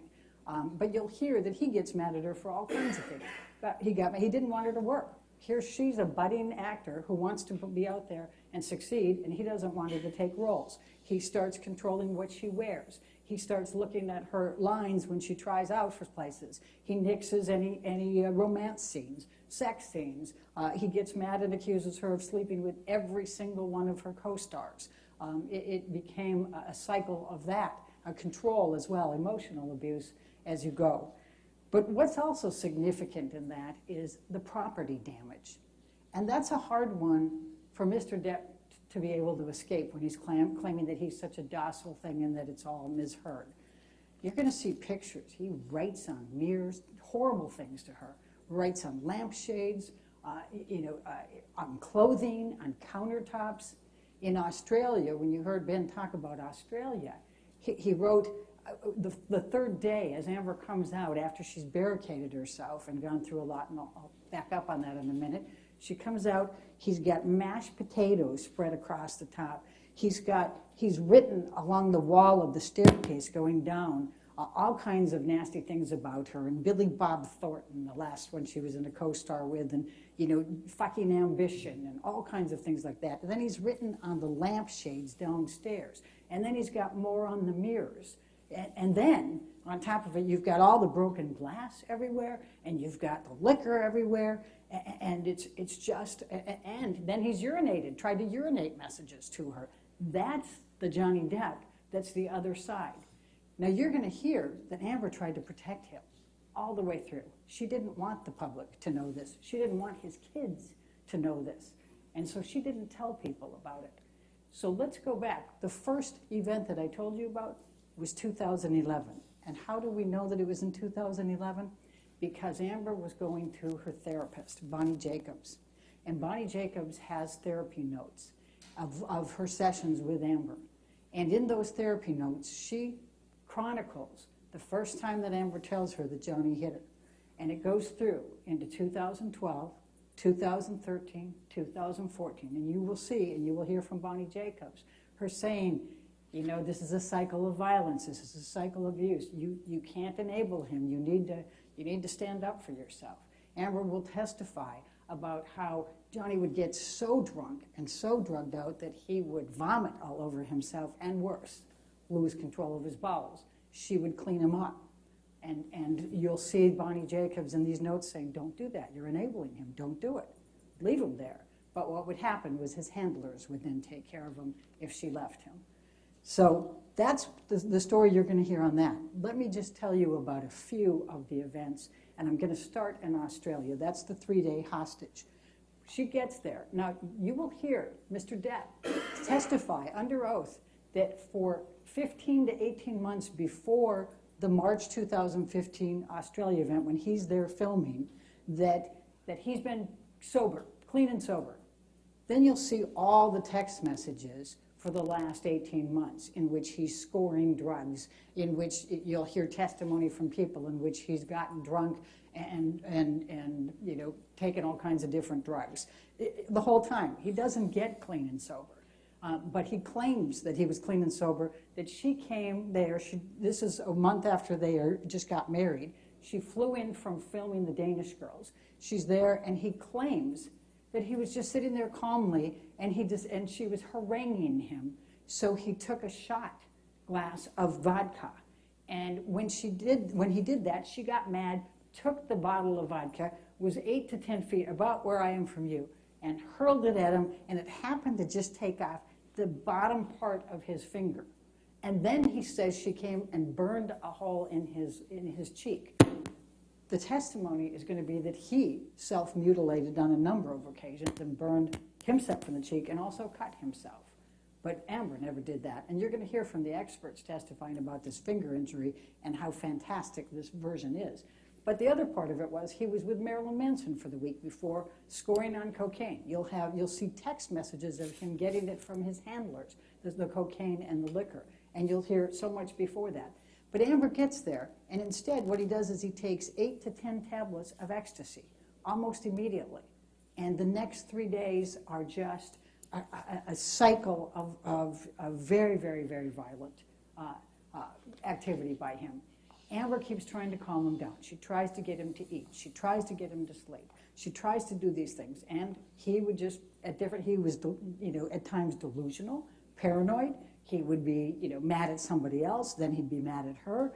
And by the way, we'll talk about the prenup, but he called her lawyer, who she had because she wanted to give him a prenup, and then they got married too quickly, so she was going to give him a postnup. He called the lawyer from Australia, called her a bitch, and fired her. You'll hear the testimony from the lawyer on that. That's the type of Johnny Depp that was there. And he didn't want the postnup. He didn't want the prenup. But now they're going to tell you that it was her that was mad. You're going to hear she had a lawyer, and she was cooperating completely on that. So as you go through those 3 days of Australia, some pretty horrendous things happen to her. He rips off her nightgown. He has her jammed up against a bar. He has hurled bottles and bottles at her. He has dragged her across the floor on the broken bottles and the liquor. He has punched her. He has kicked her. He tells her he's going to fucking kill her. He fucking hates her. He's pounding at her, pounding her. And then he penetrates her with a liquor bottle. That's the Johnny Depp that you're going to hear about in this case. Now, after that, Amber goes to the airport, and what does she do? She buys a book by a psychiatrist who's talking about couples therapy. She's already trying to figure out a way to fix it again, fix this marriage that's only a month old, and her husband has just done these horrible things to her. Now, they go back to L.A. He's got to get his finger fixed, so he has to stop filming Pirates 5. They get there, and there's another fight in just 2 weeks from there. He's still using at this point. He's still drunk. But Amber finds on a TV screen, his monitor, she finds pictures of another woman, naked pictures of a woman, and text messages which show that he's clearly having an affair. She gets extremely mad. Amber can be jealous too. She can get angry. She's half his age, and she's defiant. And we're not going to say she's perfect. She was mad as can be when she saw that, and she confronted him. The two of them were screaming at each other. Now, her sister Whitney happened to be in the house. She was summoned. She literally was awakened to come and try to resolve this fight between the two of them. While she's there, Johnny starts hitting Amber, and Whitney ends up getting in between them. And Amber thinks that Johnny's going to throw her down, push her down the stairs because he's in that position. So Amber actually gets up and punches Johnny in the face. She'll tell you that's the only time she has ever laid one on him, in an aggressive manner. But it's after he's already been hitting her, and it's in defense of her sister. And she'll admit, she got him that time, and she actually did have an impact on him. She'll testify about how many times they were in their fights, and she said, she's almost half his size. So she said, if I pushed him, he doesn't move. He pushes me, I go flying across the room. There isn't any, ability on her part to be the abuser. What she'll also tell you is it took her a while to ever fight back. That many times before that, she would do what she did when she was breaking the horses. She wouldn't show fear. She wouldn't show pain. She would look at him. She would just be defiant, and all it would do was piss him off more. She'll tell you that she tried everything. She tried everything, from trying to be nice, trying to get away from him. She would throw things in his way to get him from running after her. She would try to, flail back. She would use her hands and legs, and she would go and try to fight him. She'd run into her room and try to barricade and push his hands and everything out of there. She'd try all those things, but she couldn't figure out what could get him to calm down. I'm going to fast forward now to the next one, and that is, I'm going to jump you up to after the stair incident, and Johnny had to get surgery on his finger. That's the longest period of time he stayed sober. It was almost 3 months. You're going to hear that he has never been through rehab. Even though he has been a lifelong drug addict and alcoholic, never has he gone through a rehab plan. Instead, there's twice that he went to some New York hospital and did a cleansing. One time it was for 3 days, and one time it was for 5 days, and that's it. He's never made any effort whatsoever to get sober or stop the drugs. But this particular time, he did for almost 3 months. And you'll see the text messages. We're going to take you through this whole story and all the text messages and all the emails and all the testimony that you're going to get. So fast forward to December 2015. That was one of the worst. Australia was pretty bad, but this one was even worse. In this particular occasion, he gets angry for some reason, and he starts dragging her by her hair through the apartment, kicking her, punching her, tearing her hair out. At one point, she gets up and looks at him, and he headbutts her, and she gets 2 black eyes from it. Then he goes and drags her up the stairs, puts her on the bed, puts his foot and knee in the back of her, and he continues to punch her, telling her he's fucking hating her and he's fucking going to kill her.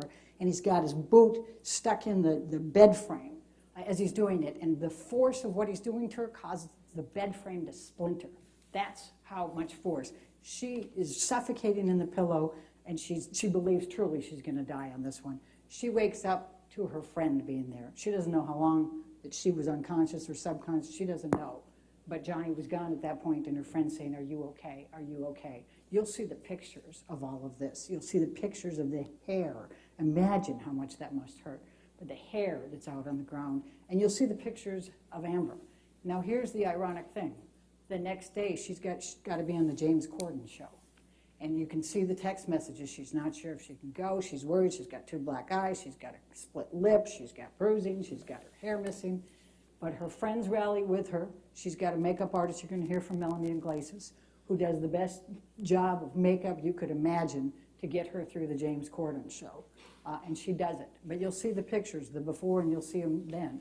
And that's the resilient Amber who says, "I'm going to go do this anyway." Now, her friends, she tells Io, you're going to hear about Io Tillett Wright. He was in New York. She texted him and said, "Johnny beat me up really good this time. Can you help?" And he says, I was filming something. I stopped. I got the first flight out of there. I'm flying from New York back to L.A. I see her on the James Corden show. I can see the swelling because I know her well. I can see the swelling. And then he said somebody touched her and she flinched on the show. He said, "That's not like Amber."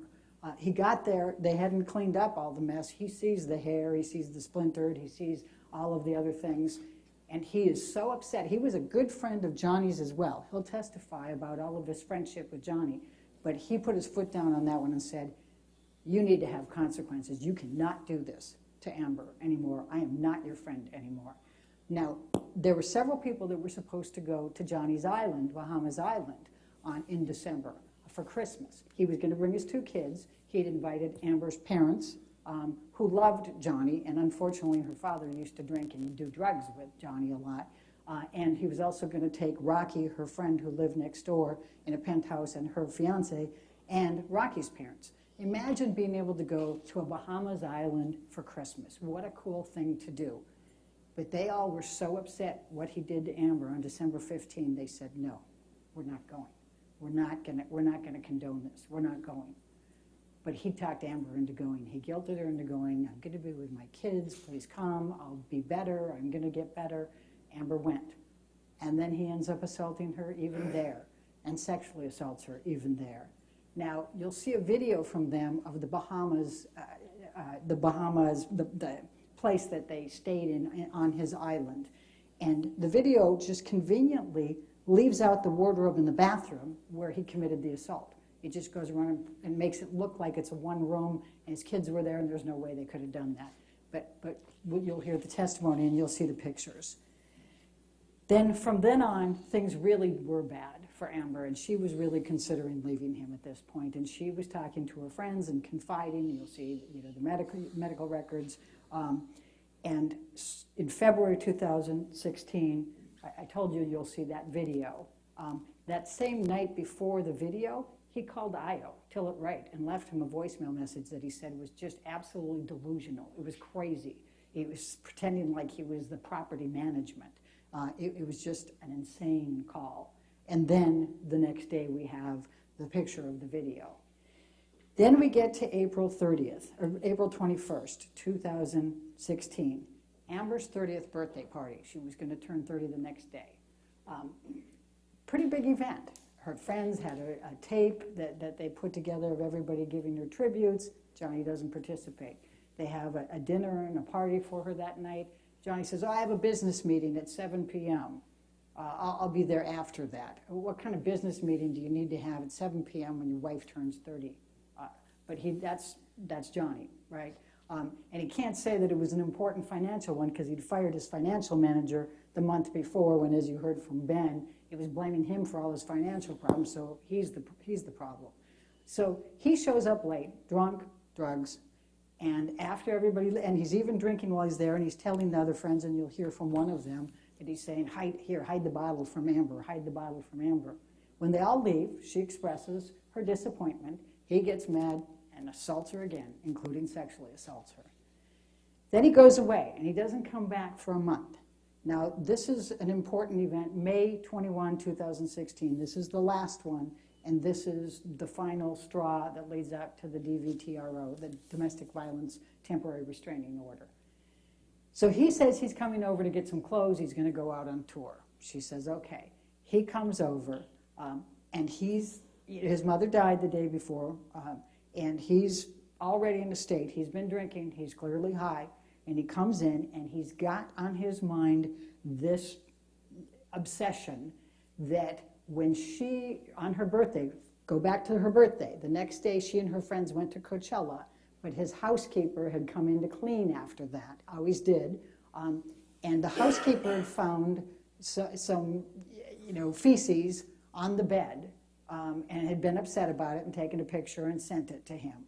So all of a sudden, a month later, he's got it in his head that Amber has conspired with her friends to defecate on the bed. It's human, not dog, even though they got two dogs and one of them has major problems. You'll hear about Boo and Pistol.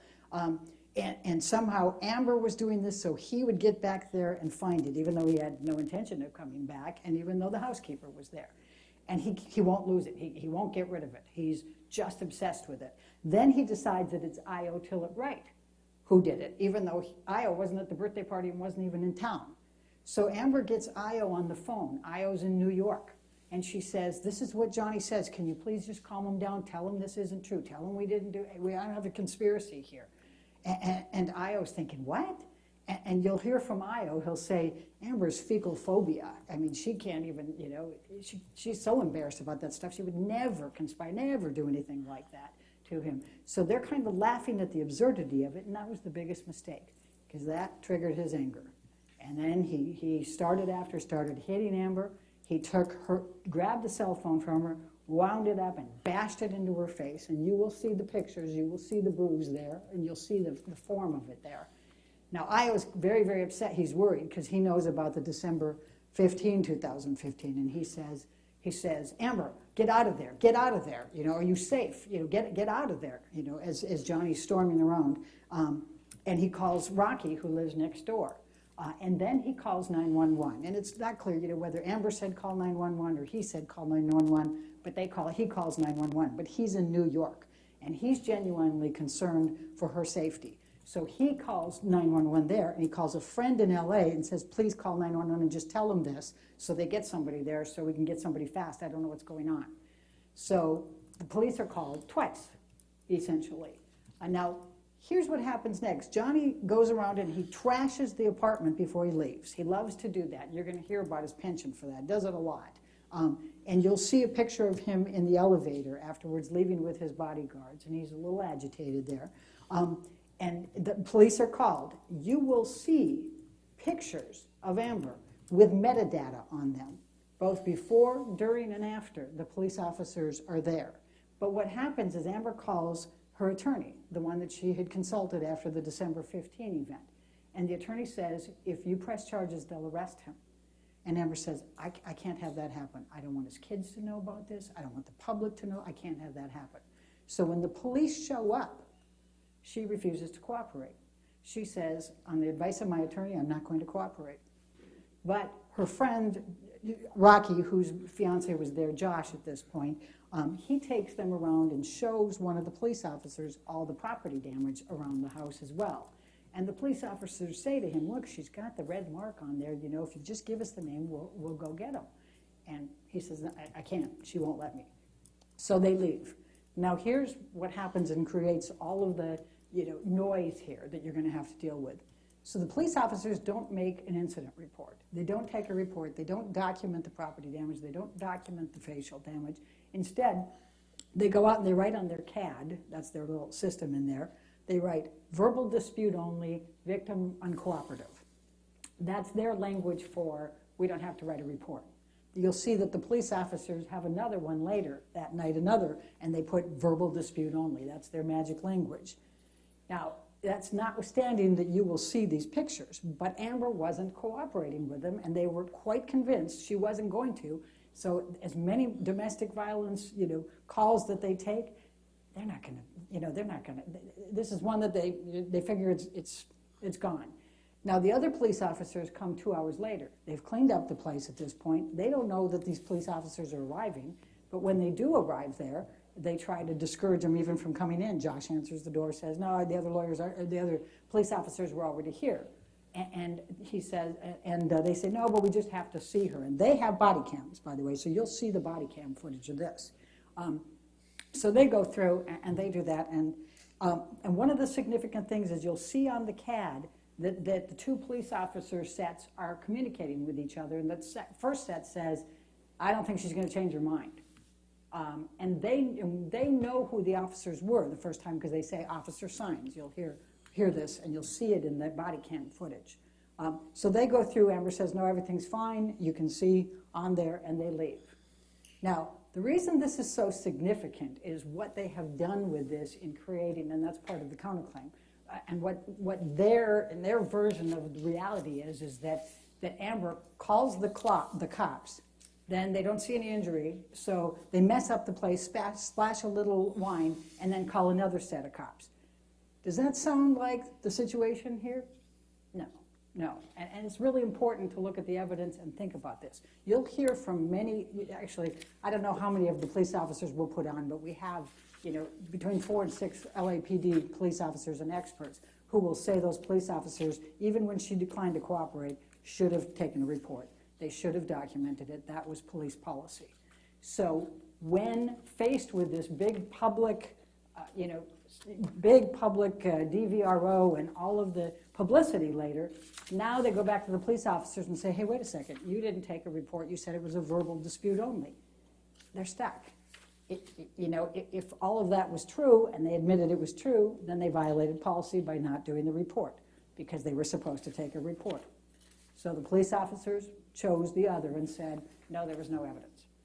But you're going to watch it. You're going to see it in real time. You're going to see it on metadata. So Amber goes to get the domestic violence TRO. You're going to see the letter that her lawyer wrote to Johnny Depp's lawyer. that week, telling them that that's what she was going to do but giving them opportunity here to be able to resolve it, to get a mediator, just make sure that she's safe, that she can stay in the residence until they figure things out, that she can drive her vehicle until they figure it out, some attorney's fees, whatever. You're going to see the letter. So they knew, and it says right in there, she's going to go in on Friday. They chose not to go. They keep saying ex parte, but they chose not to appear, and they knew she was going to appear. Well, Amber didn't call TMZ, but somebody called TMZ to take all those photos that day. Now, you also heard them say that all kinds of people saw Amber that week, and she didn't have any bruises on her face. Well, let me show you this. This is what Amber carried in her purse for the entire relationship with Johnny Depp.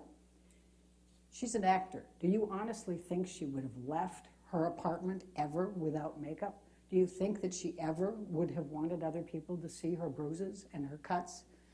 This was what she used. She became very adept at it, and you're going to hear the testimony from Amber about how she had to mix the different colors for the different days of the bruises as they developed in the different coloring, and how she would use these to touch those up to be able to cover those. She also used concealer, foundation. You'll hear from her makeup person that Amber didn't even leave her bedroom without having foundation on. And one of the people that was at the building testified. He said she had makeup on and it would have covered that bruise.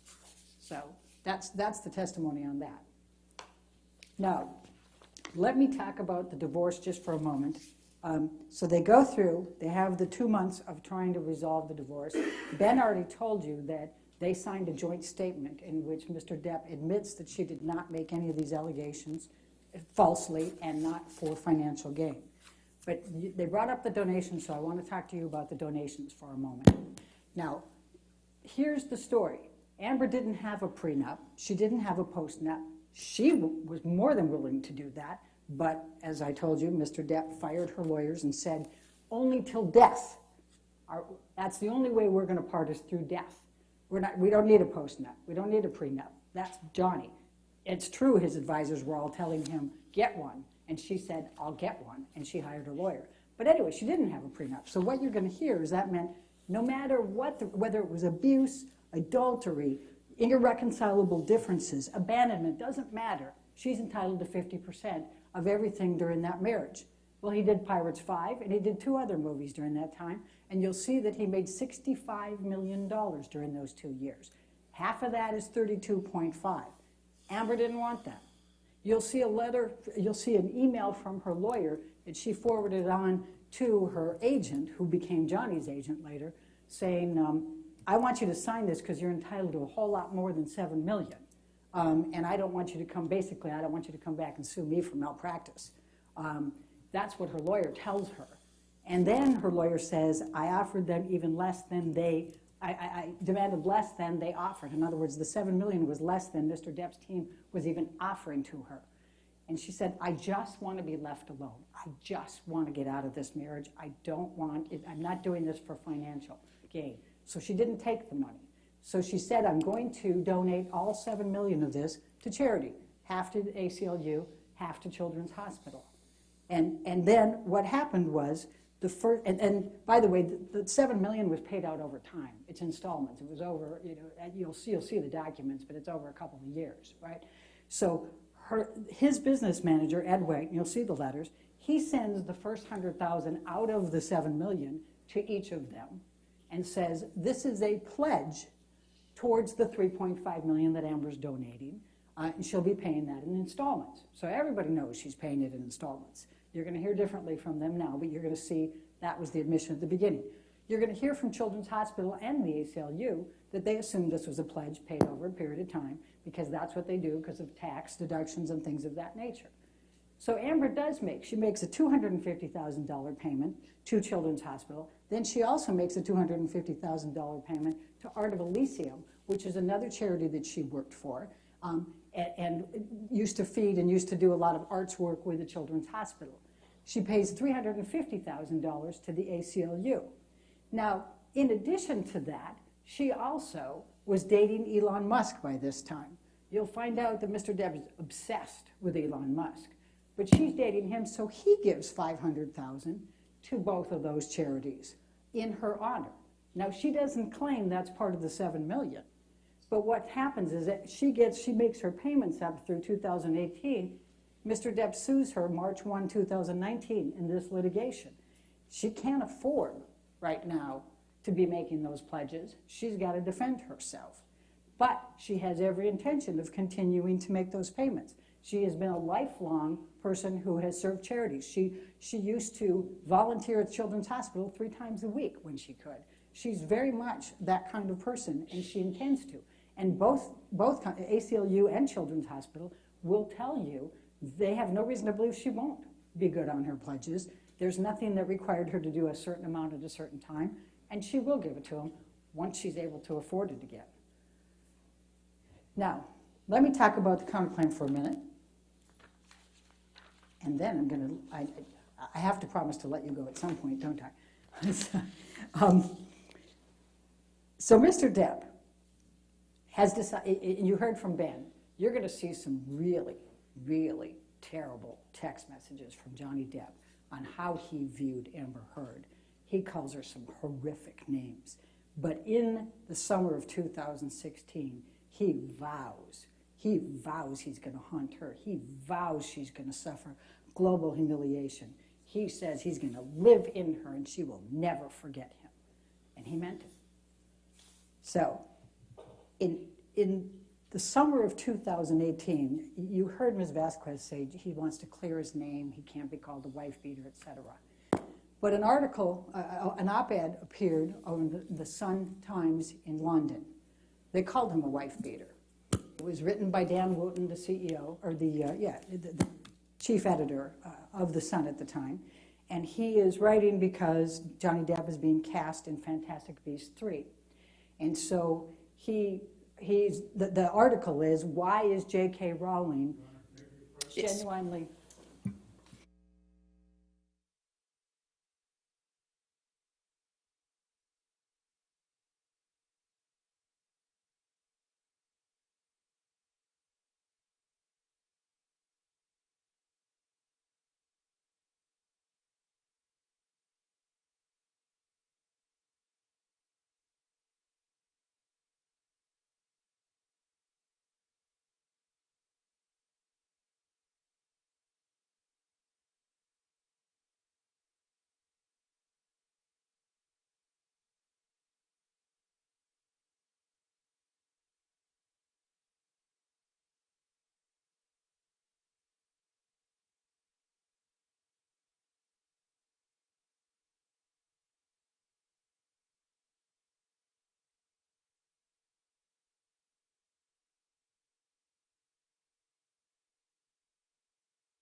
So you will hear testimony.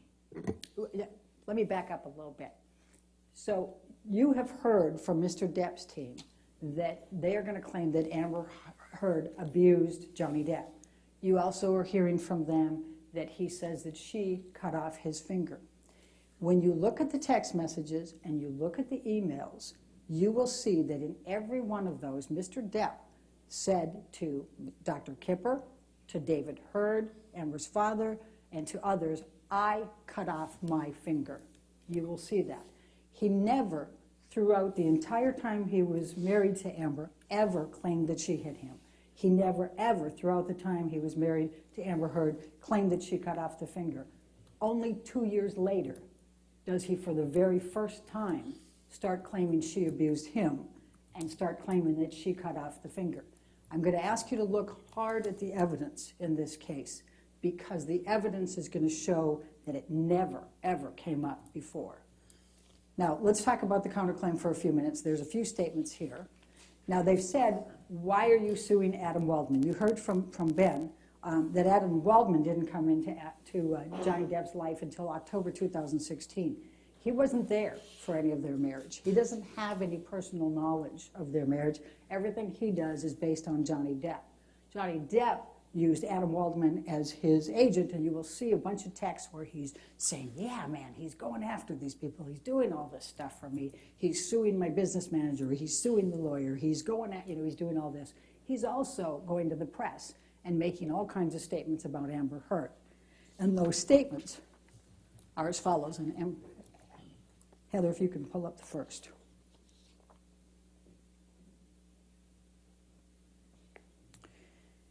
The first one is Adam Waldman, Depp's lawyer, said afterwards, Amber Heard and her friends in the media use fake sexual violence allegations as both a sword and a shield, depending on their needs.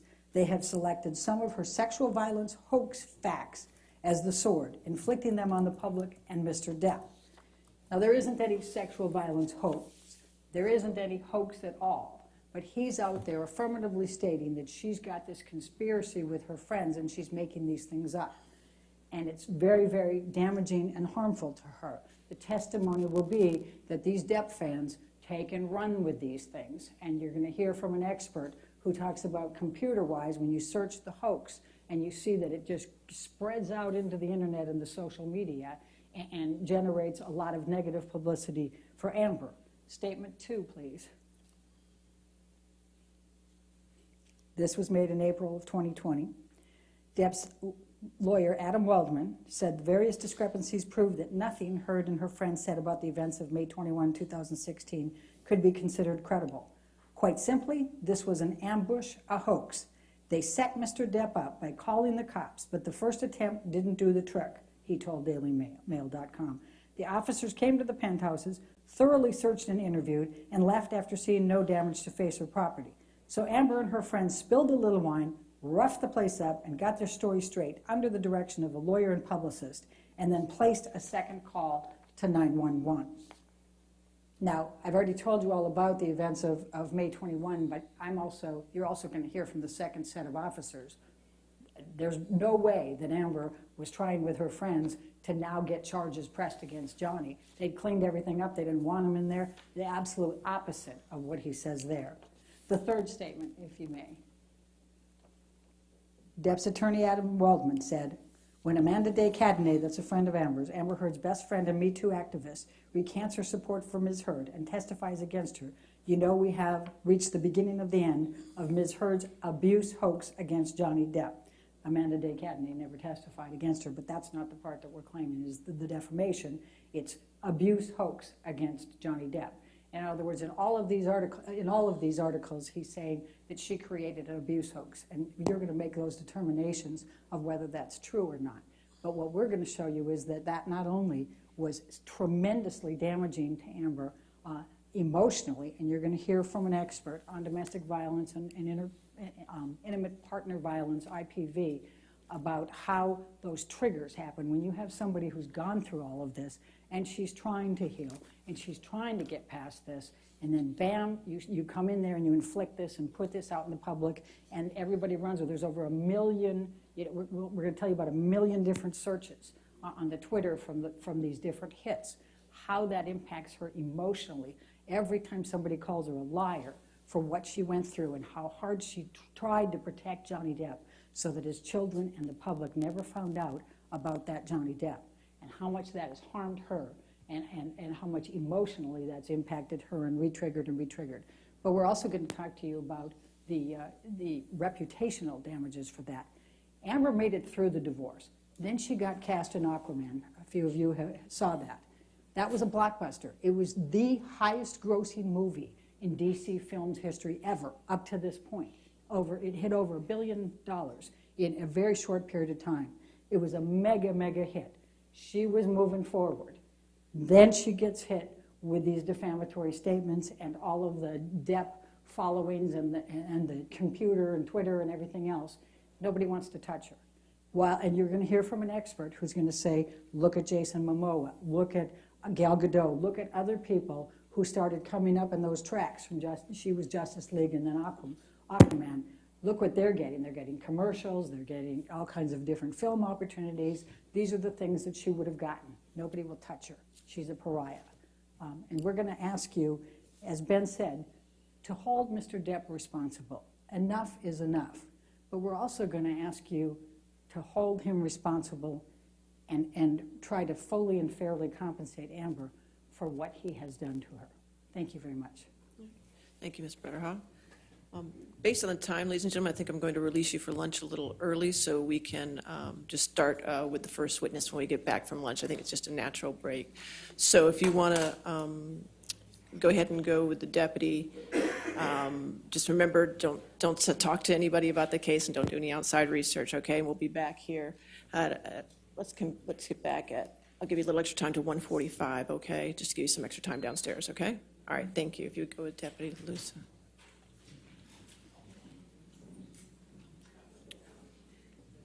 All right.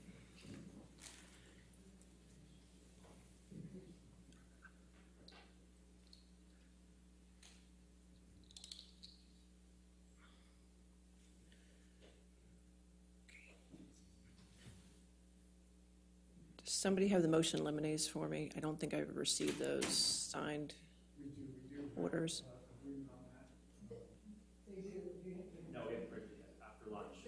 Okay, first thing after lunch I get them? Yes, Your Honor. Okay, all right, that's perfect. Anything else? All right, we'll be back at 1:45 then, thank you.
we ready for the jury?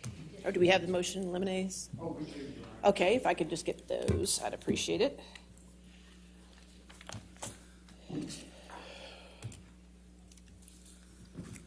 So we do have the order for Ms. Heard's motion to eliminate, Your Honor. Okay. Mr. Depp's, Mr. Moniz, and I just agreed to it. Okay. I don't have it printed, but I can tell you, Your Honor, based on the representation you gave me, it is agreed. Okay. And we will have it printed as soon as I can, but we're not going to obviously hold up court with that. That's fine. Thank you very much. Thank you, Your Honor. Thank you, Mr. Murphy. All right, are we ready for the jury then? Yes, Okay.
Thank you, ladies and gentlemen. All right. Your first witness? we call Christy Dombrowski. Kristen Zambrowski? All right, Kristen Zambrowski. Is she outside? She is. Okay. Kristen Zambrowski.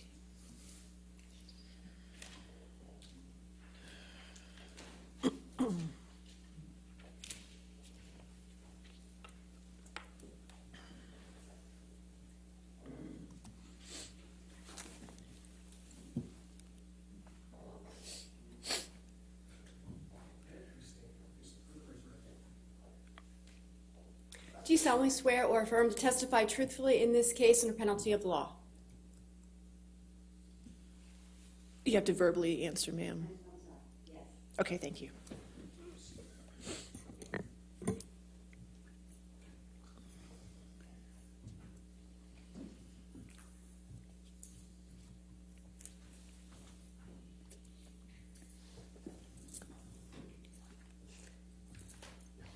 Okay. Hi. Yes, sir. Good afternoon, Ms. Dombrowski. Would you please state your full name for the record? Elisa Christine Dombrowski. Ms. Dombrowski, what relationship, if any, do you have with Johnny Depp? He's my younger brother. How much older are you than Johnny? 2.5 years. Ms. Dombrowski, I'd like to ask you a few questions about your and Johnny's childhood. Where did you all grow up? We were born in Kentucky and we moved to Florida when we were kids. Who lived in your household with you and Johnny? Our mom, our dad, we have an older brother and older sister, and Johnny and I. Who was the youngest child in your family? Johnny. Would you please tell the jurors what your relationship with Johnny was like when you were growing up? Johnny and I were very close. With having the older brother and older sister, we were the two younger ones, so we were really close, and we basically were together all the time. We played together. We played Hot Wheels. We, played Batman and Robin, where we each had a role in that. And he's probably going to be embarrassed that I say any of this, but, we practiced, karate kicks with each other and chopping. We were just friends. We were like best friends. What was Johnny like as a young boy? Objection, Your Honor, 404. If you want to approach.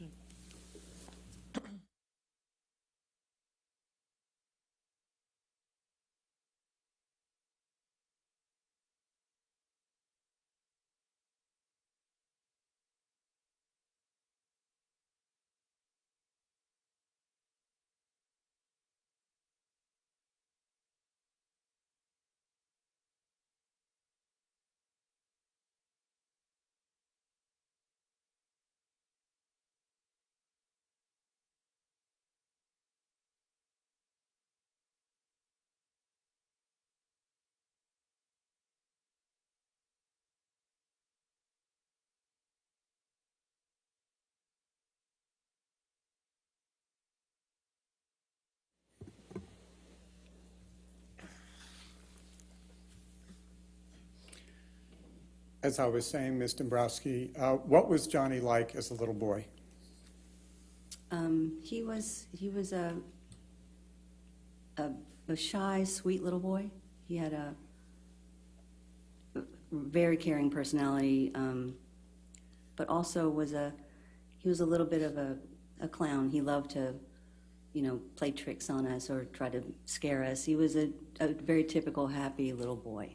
Objection, Your Honor. Move to strike 404. Your Honor, I'm going exactly where I said I was going.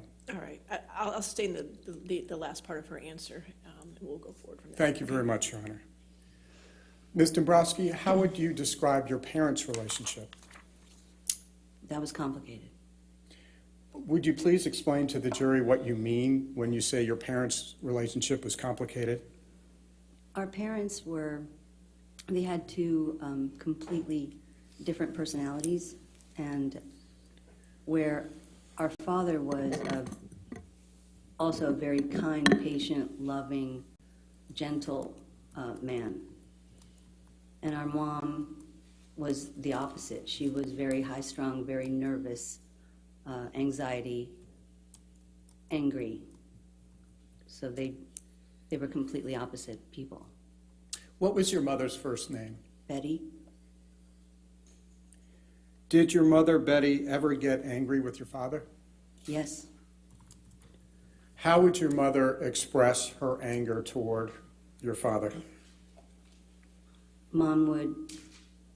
She would scream, she would yell at him, she would hit him, call him names, that kind of thing. Did your father ever hit your mother back? No, Dad never reacted when Mom would hit him or scream at him. If he didn't hit her back, how, if at all, did he react? Basically, he would let her scream and get it out or hit and be done. And the way that you dealt with my mom, the way that he dealt with my mom was he always tried to keep the peace, so he never wanted to, he didn't want to engage in anything, so he was very, he would step back, and whatever it was that she was angry about, he would try to go ahead and make sure that he took care of whatever she was insisting that he do. Is it fair to say he did what she wanted? Yes, it's very fair to say he did. What, if anything, did you and Johnny do while your mother was hitting or attacking your father? We would leave the area. We would run and hide. We would go to our room, either we would go to our room together or, depending on where we lived, if our room was close, we would sort of run off and get away from it. How did your mother treat you and your brothers and sisters? Well, there's a similarity, I'm sorry, in how she treated Dad. Again, she was very anxious, high-strung. She screamed, she yelled, she hit, she threw things. She called us names. We each had our own little special set of names. Some we wouldn't repeat, but so she gave each one of us a name. My name, for example, was Violet, which to some people it wouldn't seem like it's anything, but Violet was my father's mother, and my mom hated my father's mother. So that was my special name, one of them. Did your mother have any special names for Johnny? Yes, she did. She had a few. Again, some did not repeat. Her favorite, I think, was she called him One Eye.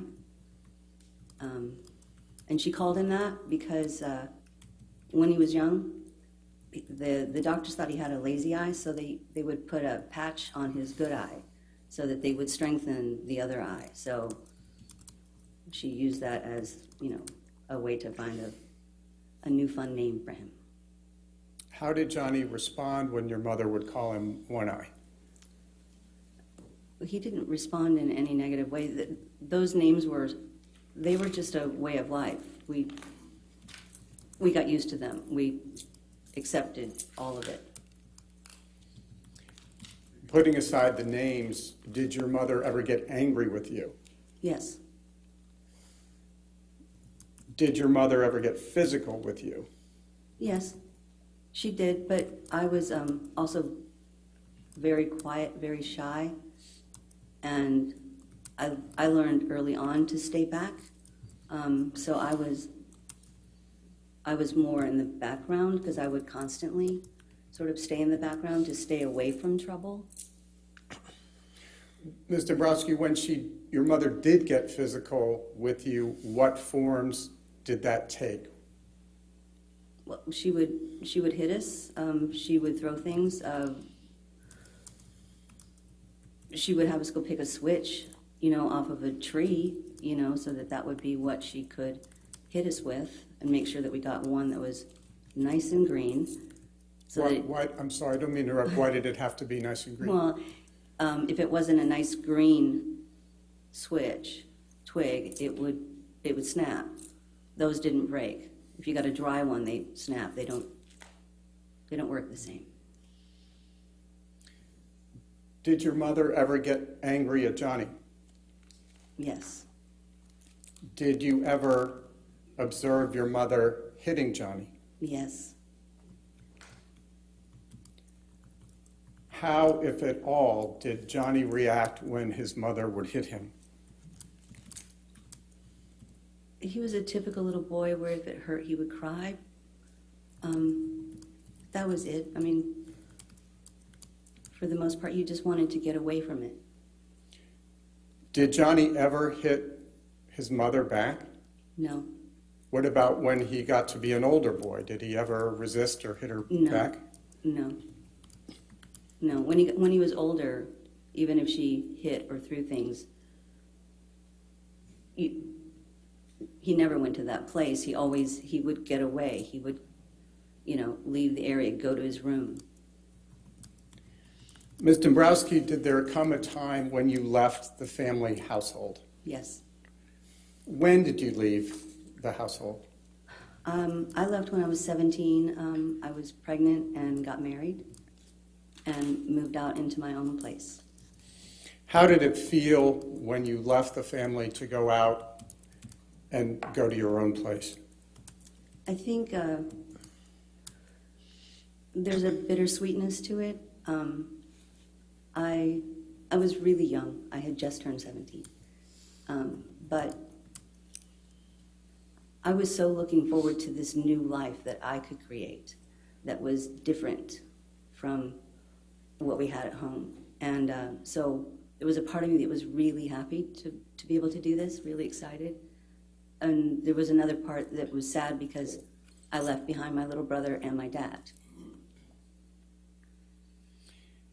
If you could explain that a bit, how did, if at all, did your experience with your mother affect your ideas about what you intended to do with your own family?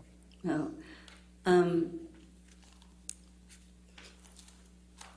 really early on, as a young child, none of what was happening in our home felt good. And so as I got older, both Johnny and I actually, we decided that once we had our own home, that we were never going to repeat ever anything similar in any way to our childhood. We were gonna do it different. So Johnny felt the same way? Absolutely. When you left the home to start your own family, who among the original 4 children were left at home with your mother? Johnny. Did there come a time when your parents separated? Yes. Would you please tell the jury what happened? There was our father one morning decided to pack up everything and leave early in the morning. We didn't know it at the time. I don't think, but I didn't. I didn't live there. I was at work. And then I got a call from my mom in the afternoon, right after she got off work. She called me, and it was hard to understand her voice. She sounded faint and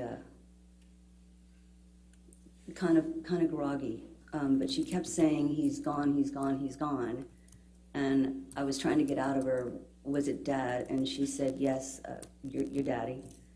And I said, "Mom, are you okay? What's going on? You know, did you take your pills?" Because she took what she called nerve pills, and she said she had. I asked how many. She couldn't tell me how many she took, but I knew she was getting fainter on the phone, and it was more clear to me that she was not in a good way. So I called our friend, our parents' friend, actually, who was a police officer, and told him that he needed to get to Mom and what was going on, and so he got an ambulance to get over there to her. And this was after your father left? Yes, this is the day. Ms. Dombrowski, do you know why your father left? I know at the time, because I did try to speak to him after, because Mom continued to not do well. At the time, he said that they had the last argument that he felt that they could ever have. He felt he needed to leave home this time. And to be honest, I didn't really understand. It had been so many years that he had been taking all of the, all of her personality. And I didn't really understand exactly fully what that last argument was, why it was so intense. We did learn many years later in our adult life that what he was referring to when he said he... Move to strike all this, Your Honor, as hearsay. All right. I guess the objection is hearsay. Your Honor, again, I think it's not offered for the proof. It's offered for the abuse and the culture in which... I'll sustain the objection. Thank you, Your Honor. Yes. Did your mother recover after she took the pills? Yes. She continued to not be well, but she recovered. And after that time, did she ever take more pills than she should have? She did, but she didn't do it to the degree that she had at that point. And going back to the incident that you described, do you know where Johnny was at the time your mother took those pills? Johnny was home. Did there come a time? Oh, excuse me. I'm sorry. I think he was sleeping at the time. I think he woke up when Mom came out and the ambulance came. So he saw all of that. Yes. Objection, foundation. Did he see that? She said she testified he was in the home. He was in the home, but was she in the home? I guess, how did she know? So I'll sustain to foundation. Thank you. Did there come a time when Johnny left his mother's house? Yes. And after Johnny, what did Johnny do when he left the house? Objection, foundation. All right, I'll sustain his foundation if you want to lay a foundation. Were you in communication with your brother at the time? Yes. He came and lived with me for part of the time. So I think that. So what did your brother do after he left your mother's house? He lived in different places. He lived with me and he lived with another family. Did you and Johnny continue to communicate with your mother, Betty, after you both left the home? Yes. Yes, we did. And after what you have described, why did you and Johnny continue to communicate with your mother? Objection, foundation as to Johnny. I think she's already laid the foundation. They're very close. She was in communication. I'll sustain the objection if you want for this particular question. Why did you continue to communicate with your mother? Because she was our mom and we loved her. I mean, we knew, you know, even when we were younger that things weren't, they didn't feel right, you know, but what we understood was that, you know, Mom had her own upbringing, you know, so she had her own past, and the way she was raised would affect the way she lived. And so she, in our mind, she was doing the best she could do. You know, we sort of treated it like she did the best that she could do with the tools that she was given, you know, from her life in the past. And what we decided to do was we just decided to get new tools. We chose different tools from that. And when you say we, to whom are you referring? I'm referring to Johnny. I'll overrule that objection. All right, next question. Thank you, Ronnie. Did you ever live with your mother again after you and Johnny had left the house? I did live with her briefly. She had gotten diagnosed with asthma when we lived in Florida, and she needed to move to a drier climate. So Johnny moved her to California, to Palm Springs for the drier weather. And I moved also so that she wouldn't be alone. So I lived with her for a period then.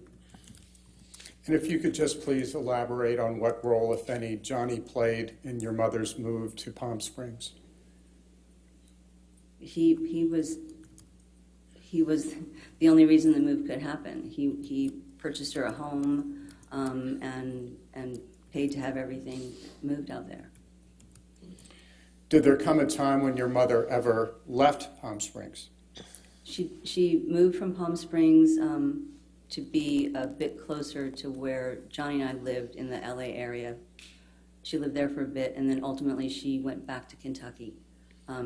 She had her siblings were still there, and a couple of them weren't doing well, so she wanted to be closer to them while she could. And after she moved back to Kentucky from Palm Springs, did there come a time when your mother became chronically ill? Yes. When was that? 2011. Would you please describe briefly what her health condition was as of 2011? In 2011, she was living in Kentucky, and we received a call that she had been diagnosed with the final stages of Parkinson's. But then when another doctor looked at her scans, they felt it was something different. So we had the scans brought to a doctor in California, and they suggested that she come out and see a neurologist right away. So Johnny got a plane, a private plane, and he and I, we flew to go pick her up and bring her back to California to start seeing the doctors. And when she moved back in 2011 to California, was that a permanent move? It became basically a permanent move. She still had her house in Kentucky in the hopes of her being able to go back and forth. But her health basically kept her in California, so she lived here, or there. And by that time, 2011, when she's moved out to Los Angeles, had her treatment of you and Johnny changed in any way? Yes, Mom softened as she aged. She totally softened. And once your mother moved to Los Angeles permanently in 2011, what role, if any, did your brother Johnny play in her caretaking? All right, I'll sustain as the foundation. To what extent, if any, did your brother play any role in her caretaking? I think that's still a foundation objection. Do you have knowledge of whether your brother had any role in her caretaking? Yes. Would you please explain to the jury, because I think Her Honor needs to hear whether there's a foundation. Okay, I'm sorry. Yes, when we brought Mom out, over time, she had multiple other illnesses that came up, and Johnny he dealt directly with the doctors like we did. Hired private nurses so that we could make sure that Mom was taken care of. He basically, Johnny was he took all financial responsibility for anything and everything that Mom could need or want during this time. All medical care, doctors, hospitals, nurses. How do you know that? I was directly involved. Is it fair to say you saw Johnny do those things and have those interactions? Yes, I was there. I was directly involved in all of that. Did you witness your brother having any interactions with the doctors relating to your mother's care? Yes. How often, if at all, did your brother visit your mother, Betty, after she came to live in Los Angeles in 2011? Objection, foundation. Were you ever present with your brother and your mother when you all were visiting? Yes. Mom lived in a house that was basically across the street from Johnny. It was a house that he has on his street. And I was there, quite a bit. Johnny was pretty much down there every day, a couple times a day. Mom, like, she would see them all the time.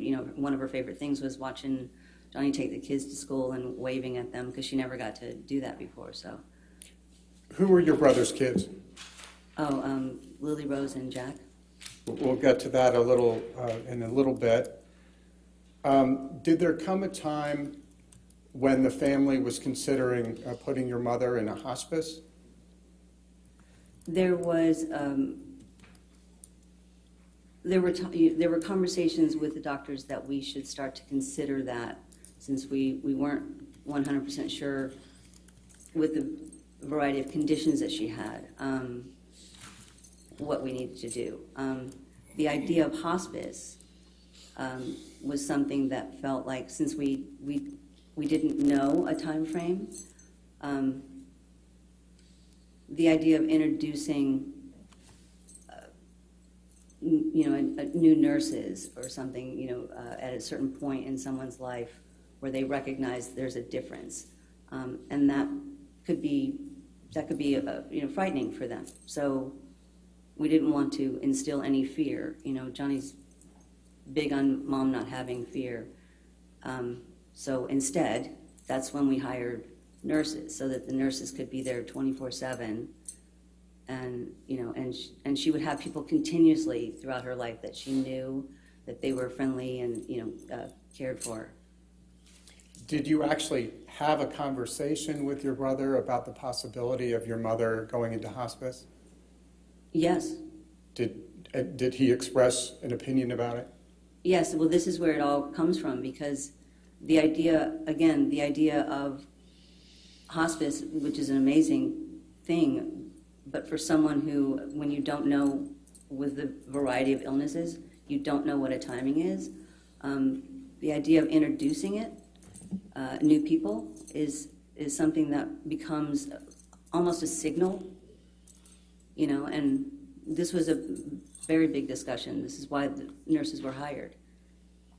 Was this just one discussion, or was it a series of discussions?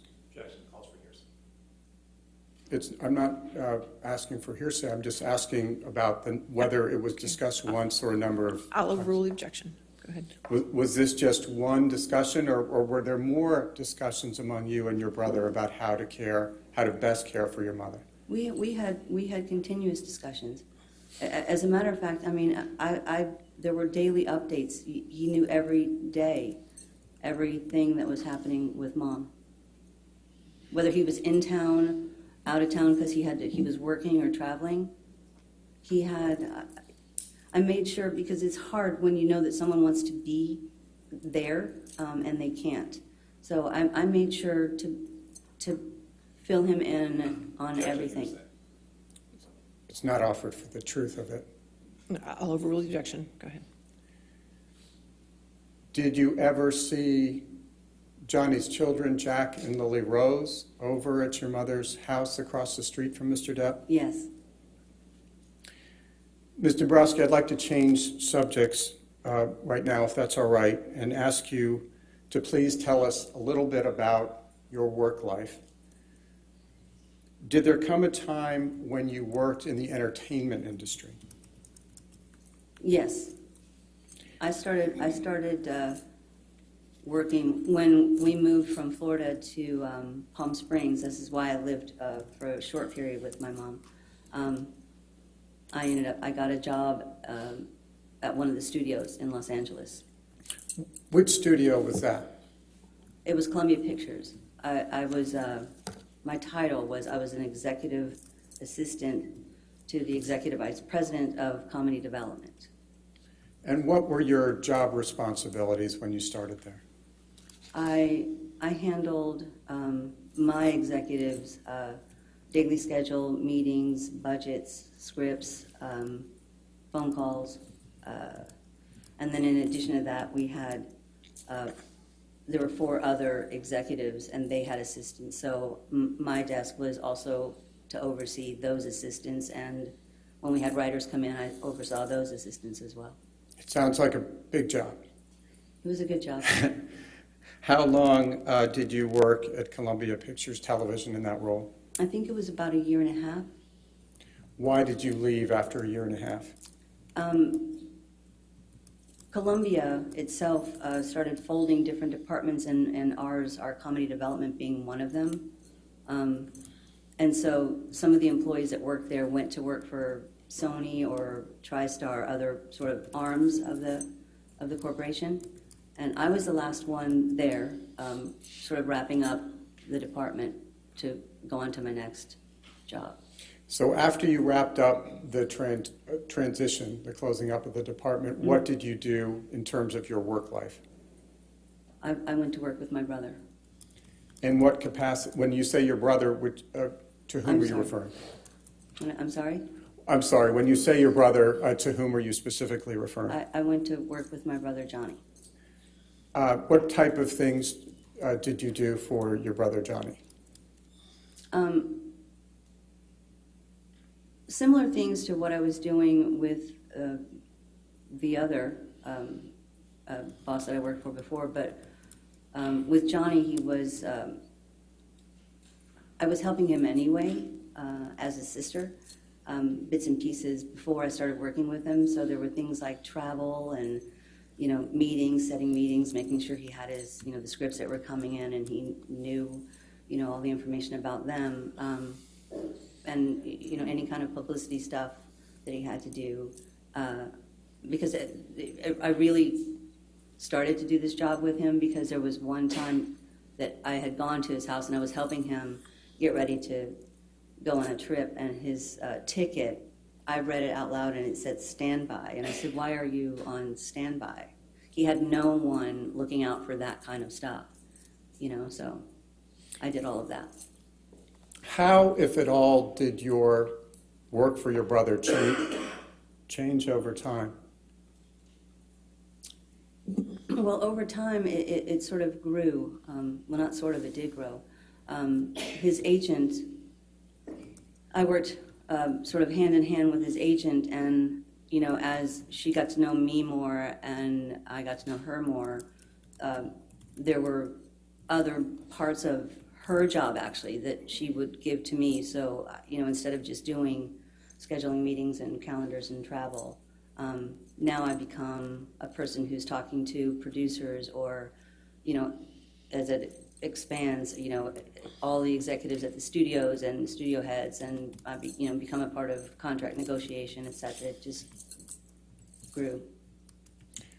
What role, if any, did you play in dealing with Johnny's movie contracts? Movie contracts, because I know the history and because there's a certain amount of parts of life that are important, to a human being, not just to an actor, but to a human being. And I know the human being.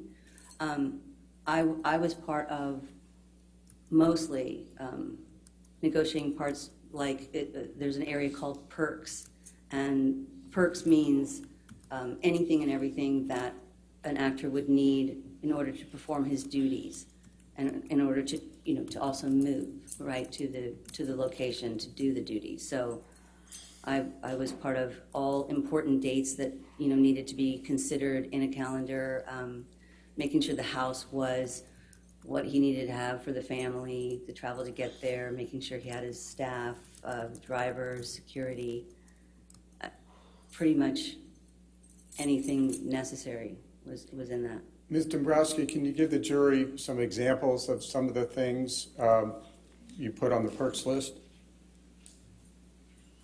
Sure.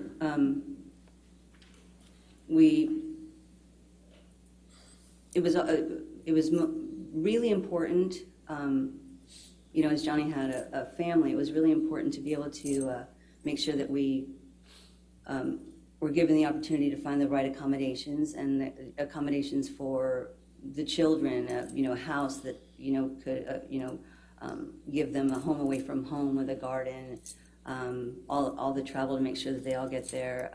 There were really important dates that we carved out in every contract. For Johnny's kids, for their birthday, he never wanted to miss their birthday, so if he wasn't able to be with them because of filming, it was built into the contract that he had their birthday off, and he would have the day before and the day after, so that he'd be able to travel to get to them and then get back to working. So in addition to that, I mean, there's quite a bit. We also had it built in that if he was to be away from his kids filming, if the kids couldn't travel and the family couldn't travel to be there, we had in his contract that he would be able to fly back to them from wherever he is every 2 weeks. So he didn't go beyond every 2 weeks not seeing his children. It's that kind of stuff that, was important. Ms. Dombrowski, do you know what a personal manager is in the context of the entertainment world? I do. What is it, if you could explain it to the jury, because I just learned it myself. Well, I believe it's basically what a lot of what I was doing. They work with their client on maintaining different items in their personal life, as well as projects coming in, production, all of the representatives. It's sort of a big scope of duties. Has anyone ever referred to you as Johnny's personal manager? I have been called that before, yes. Do you perform the responsibilities of being Johnny's personal manager? I did. Do you still work with Johnny? Yes. Do you also work with any of Johnny's companies? Or strike that. Does your brother have any companies associated with him? He has a production company called Infinitum Nile.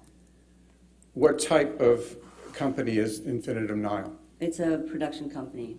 We develop, projects for films or television or, different things.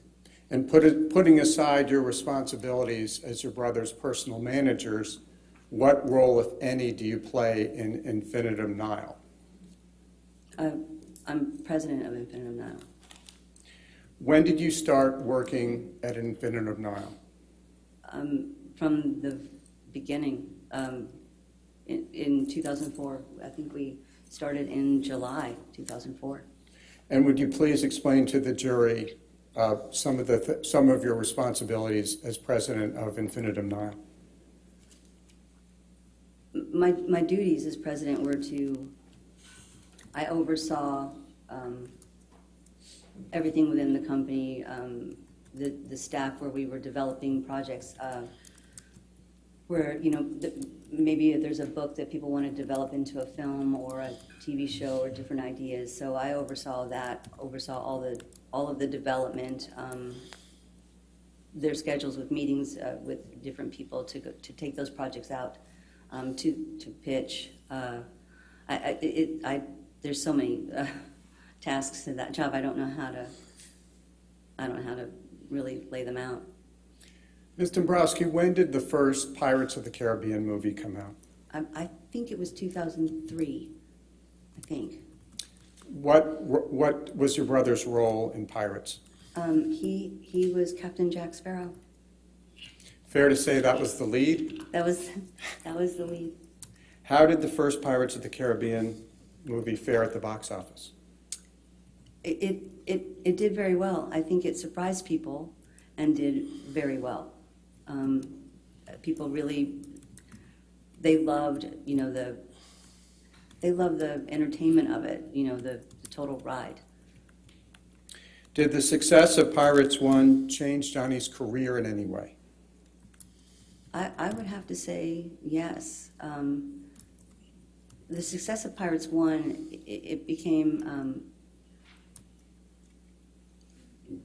Johnny, with that role and other studios and everybody seeing the success of that film and how the audiences reacted to that character, there was a whole lot more people wanting to be in business with him. And did the success of Pirates 1 change his personal life in any way? Or his day-to-day life? It did.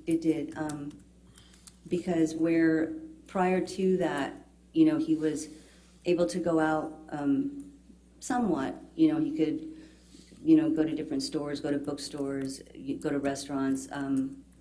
When Pirates 1 came out, after that, he was much more recognizable now. You know, so many people loved that character, and so he was much more recognizable. So it became harder for him to go out in public without having a lot of people come around that, you know, rightfully so, wanted to meet him. And but then it also became really big, and so we had even people that were chasing in cars. So we had to, at that point, we had to get security team to kind of come in and help us manage how this all works, you know. Who is Jerry Judge? Jerry Judge was basically Johnny's head security. When did Jerry Judge start coming to work with your brother? Well, we started working with Jerry Judge back in the 90s. Because Jerry had his own security company in London. And when we would go over there for press or premieres or whatever, Jerry was the one, you know, that set everything up. And we became really close with him back then. And as things grew with Pirates, we brought him over more and more, you know, for some of the items that we had, some of the work that he had, if it was a show or whatever, and brought him on, and then he started just working basically on every film with us after Pirates, probably right around that time. How long did Jerry Judge work with you and Johnny? Well, again, we met him in the 90s, so and around Pirates is what, 2003? And Jerry was with us up until we lost him. When did you lose him?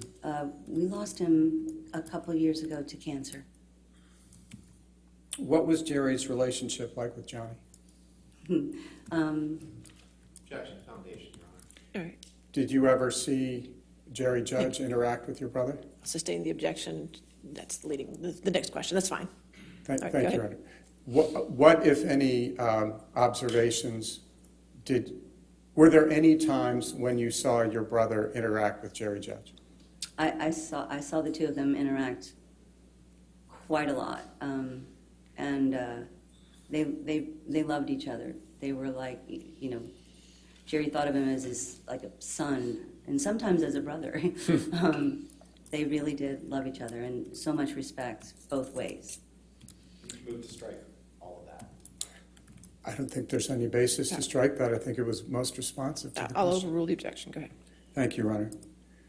And I wanted to touch on something you mentioned a few moments ago when you were referring to Mr. Depp's children. I believe you said it was daughter Lily Rose and son Jack. Who is the mother of Johnny's children? Vanessa Paradis. Did Johnny and Vanessa Paradis ever live together as a couple? Yes. How long did Johnny and Vanessa Paradis live together as a couple? I think they were together 14 years, I think. And did their children live with them during the 14 years? Yes. How much time would you say you spent with Johnny, Vanessa, Lily Rose, and Jack? When they were in Los Angeles, I would say I saw them all daily. Our office where we work, our office was only 10 minutes from their house, so I would make trips back and forth, or every day after work I would go straight to the house. So I saw them daily. Would you please explain to the jury what it was like spending time with Johnny and his family? It was great.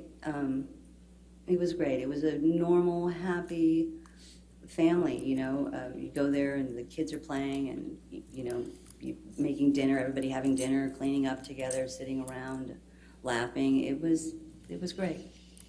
Did you have occasion to see your brother interact with his children? Yes. Yes, I did. What did you observe? What can you tell the jury about what you observed? I'm proud to say, he's one of the most devoted fathers I think that I've ever seen. Like everything in life was about the children, but when he was with the kids, like the attention that he would give them, you know, it was just constant, playing with them, listening to them, you know, laughing with them, reading to them, Barbies, I mean, you name it, and he was there. Did you ever observe Johnny treating his children the way you saw his mother treat him when No. he was young? No. Have you ever seen Johnny hit either of his children? No. Have you ever heard your brother raise his voice at his children? No. You may have touched on it earlier, and if so, I apologize. But how, if at all, did Johnny communicate with his children when he was shooting a film? Objection, foundation. Were you All right, I'll with- sustain the objection if you want to lay the foundation. fair, understood. Did you have occasion to observe? Were you ever with your brother when he was shooting a film? Yes. Did you have occasion to observe your brother communicating with his children while you both were there on set? Yes. Yes. So with that, I'm please sorry. please go ahead. Excuse me, when Johnny was filming, most of the time, the family was with him. The family would travel and go, you know, it was like I said earlier, we would get a house and garden and all of that to make sure that there was a home. So his family was with him most of the time. What about when the children got older and they started going to school? Did that change in any way? It changed in that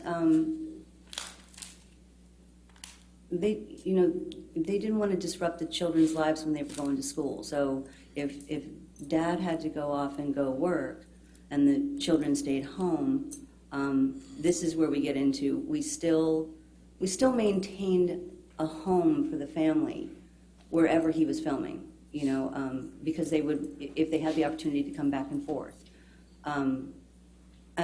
But at the same time, Johnny would travel back every 2 weeks, you know, to see his kids.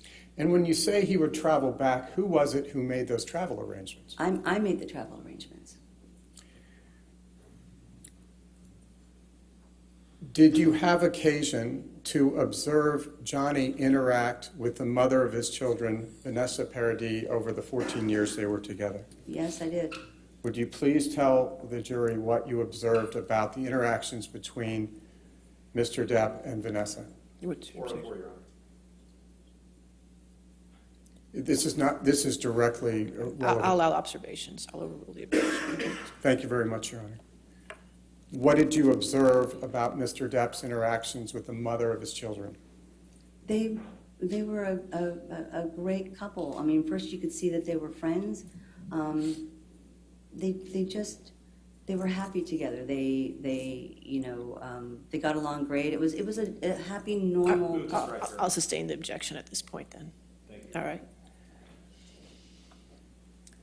Did you ever hear your brother yell at Vanessa? No. Yes, sir. It's not leading. To what extent, if any, have Well, that wasn't the question, Mr. Chair. 404 is the main objection. Okay, I'll sustain on that objection. Next question. what, if any, violence did you observe between? I'll go ahead, finish your question first. Well, if I think you're going to sustain the objection, perhaps I should read. Maybe we should move on, yes. Okay. Okay. All right. Did Vanessa ever claim that Johnny ever physically abused her? No. Foundation calls for hearsay. All right. Hearsay objection. And 404. It's not offered for the proof of the, it's what she observed, what she heard. She was the personal manager, Your Honor. That would be hearsay. I'll sustain the objection. Thank you. Did there come a time when Johnny and Vanessa separated after 14 years? Yes. How would you describe their relationship today? Same objection, 404. All right. And calls for hearsay as well, and foundation. I don't think it calls for hearsay, Your Honor. She's his I sister. understand, but it's a character evidence issue, so I'll sustain the objection. Who is Amber Heard? My brother's ex-wife. When did you first meet Amber Heard? I first met her when she came to the office for casting on Rum Diary, probably late 2008, I think, somewhere in there. Did you see Miss Heard on set? Yes. What, if anything, did you observe?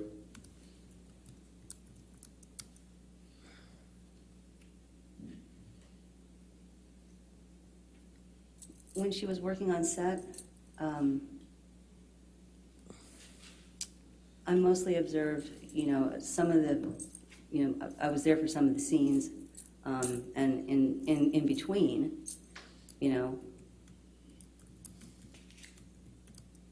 she was a bit sort of like, standoffish, had all, people, coming around her, but I don't really have that much time with her on set.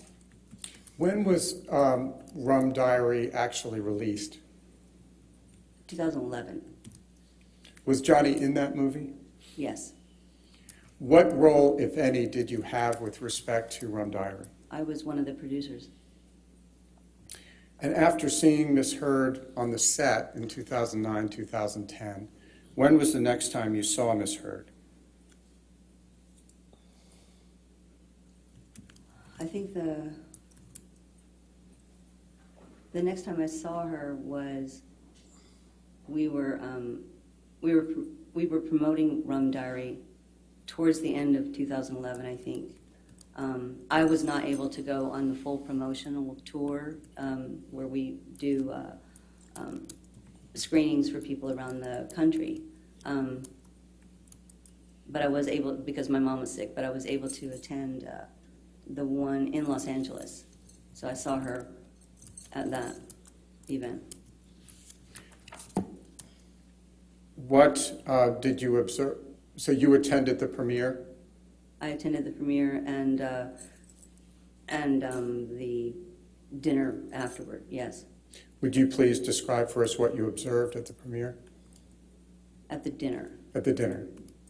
because I sat outside at the premiere. I didn't actually watch the movie. I'd already seen it.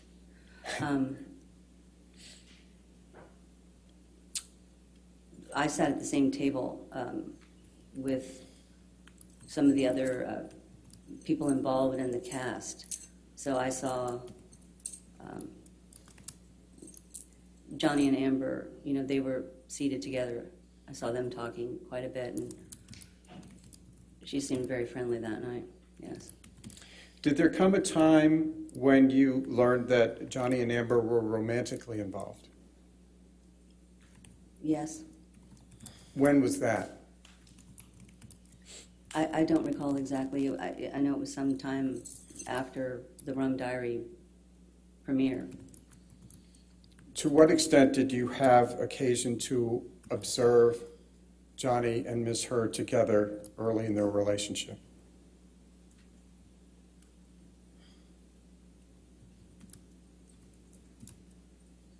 I would see them. There were times when she would come and visit our mom, I would see her then. I would see the two of them then.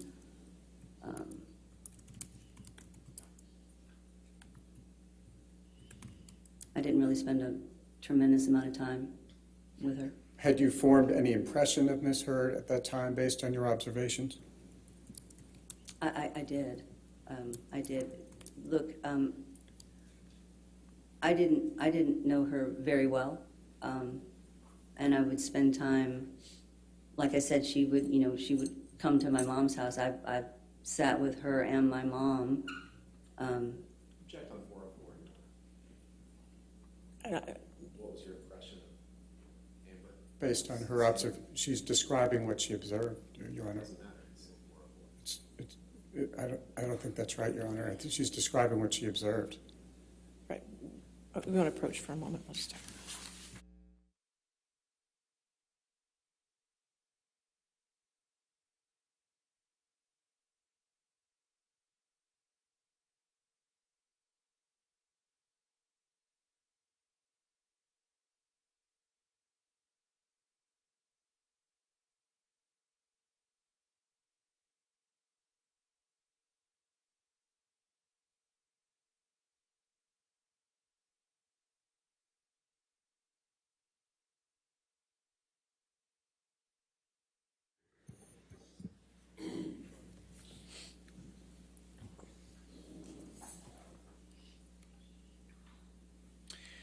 Did there come a time when your brother and Ms. Heard started to live together? Yes. And when did that occur approximately, if you recall? I don't recall the timing. I don't recall the time frame. I believe they had moved downtown to the Eastern Columbia building, but I don't remember exactly when that was. What type of structure was the Eastern Columbia building? Was that a freestanding house, or was it apartments? It's apartments, and he had the penthouses on the top floor. How many penthouses did your brother own on the top floor of the Eastern Columbia building? I think it was 5 apartments. Do you know who lived in those 5 apartments when your brother and Ms. Heard went to live there? I know. I know who lived down there. I know Isaac, a friend of Johnny's named Isaac, lived down there. I know Amber's friend Rocky and her boyfriend lived in one of the penthouses. Amber's sister Whitney lived in one of the penthouses. When you say Rocky, are you referring to Rocky Pennington? Yes, And was her boyfriend Josh Drew? Josh Drew. Did Rocky Pennington and Josh Drew pay any rent to your brother? No, What about Miss Heard's sister, Whitney? Did she pay any rent to your brother? no. Do you know why your brother allowed them to live rent-free in his at the ECV? Because they were, Wait, hold on, I'm sorry, ma'am. I'm sorry. Foundation, well, he asked, do you know why? So if she knows, she can answer. I'll allow it. I'll over. She was his personal manager. That's fine. Go ahead. Did you arrange for handling a lot of your brother's bills? I would give them to the business manager. Yeah. But I believe they were Amber's family and friends. That's why he let them live there.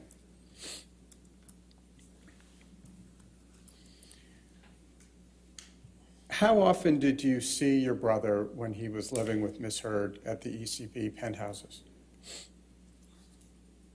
We didn't see him as often. I didn't see him as often. He pretty much stayed down there. He didn't come back, towards where we were in West Hollywood very often unless he had a reason to. And on those occasions when you did see your brother, what observations did you make?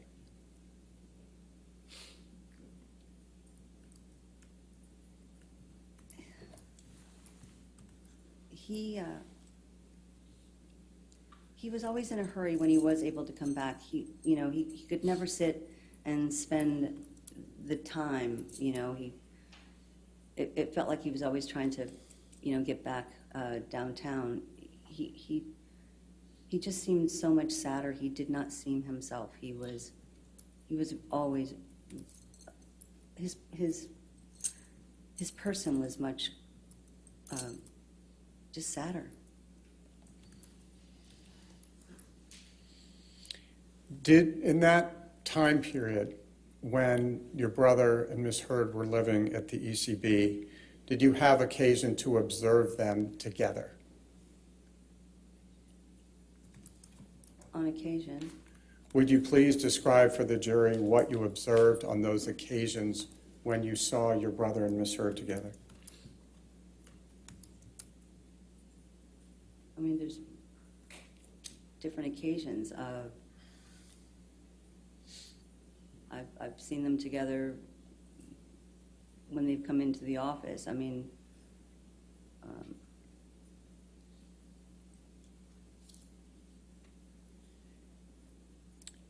when you saw them together, did they appear to get along? Objection, Your Honor. Vague and leading. All right, I'll sustain as to leading. All right, next question. Did you ever witness them arguing? Objection, leading. All right, I'll sustain as to leading.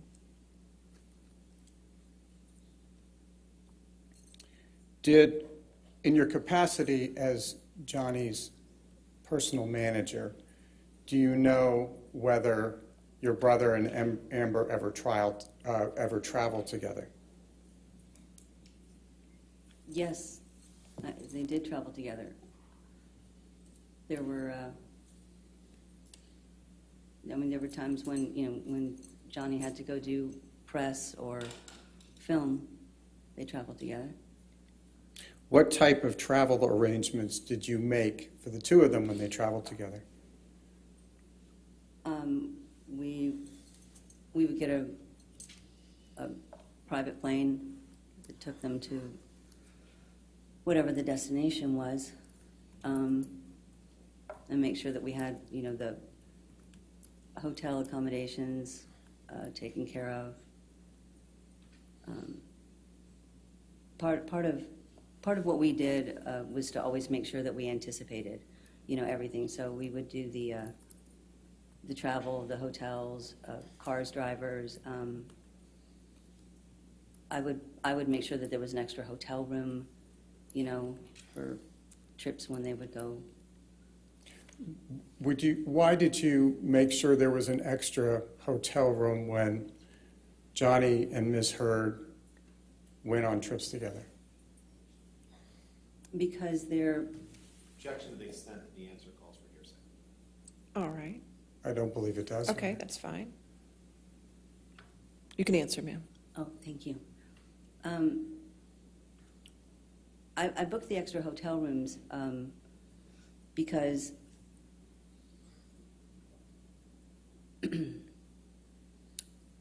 if Johnny was at home or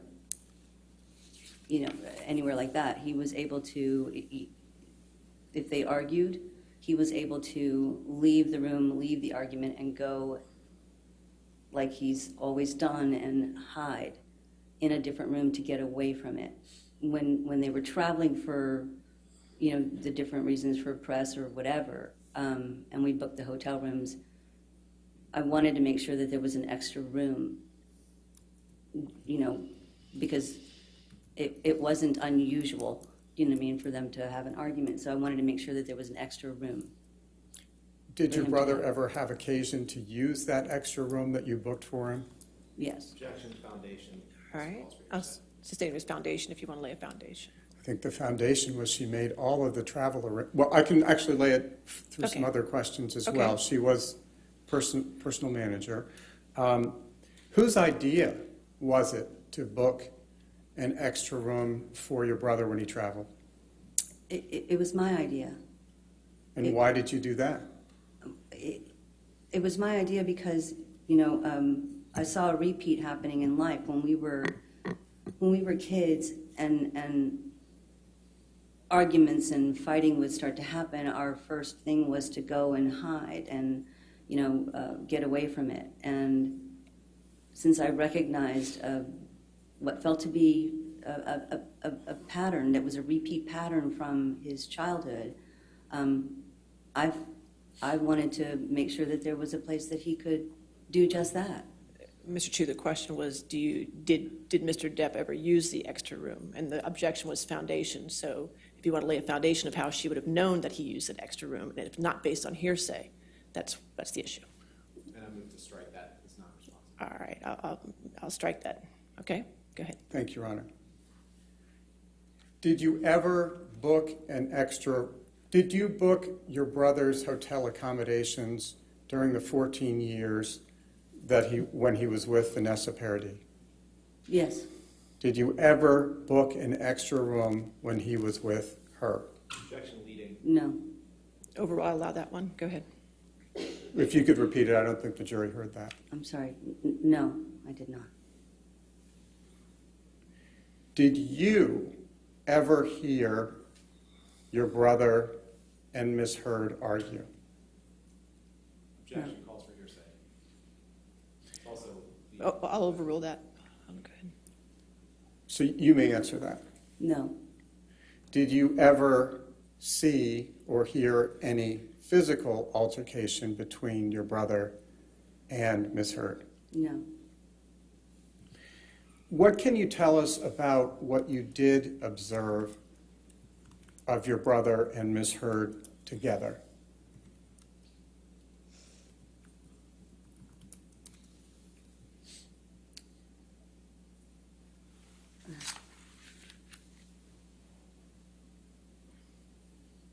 What to me,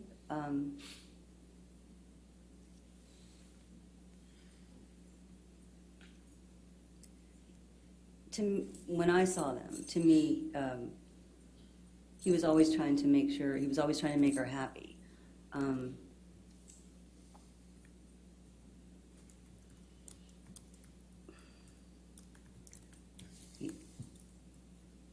He always made effort to sort of make her happy. I think she has a very strong personality, and my brother's personality came off much more soft at that point, to me.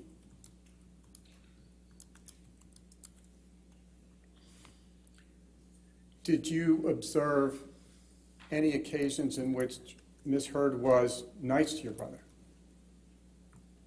Yes, I've seen her be nice to him. Would you please explain that?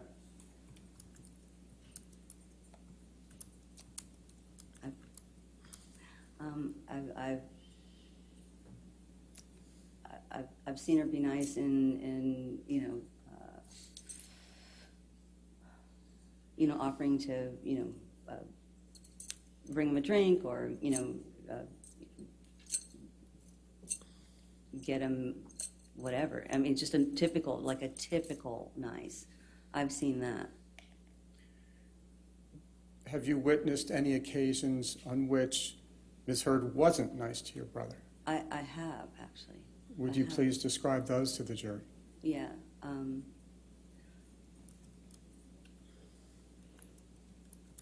We had, I had on one occasion, because this one really stayed with me. On one occasion, I was at the office and I'd had a meeting with Dior, who had wanted to sit with Johnny and talk about working together. And Amber had come in and asked if she was interrupting us, and we said no, and we weren't supposed to really talk about the meeting with anyone. But Johnny told Amber that I had just had a meeting with Dior, and that they were interested in him. Her reaction to that was she was in disbelief and sort of disgust, because she said, Dior, why would Dior want to do business with you? They're about class and they're about style, and you don't have style. So it was the insulting kind of taking away that one moment, that insult is there. I've seen the insults multiple times, actually. What, if anything, did you hear Ms. Heard say about Mr. Depp's physical appearance? She called him an old fat man. How did he respond?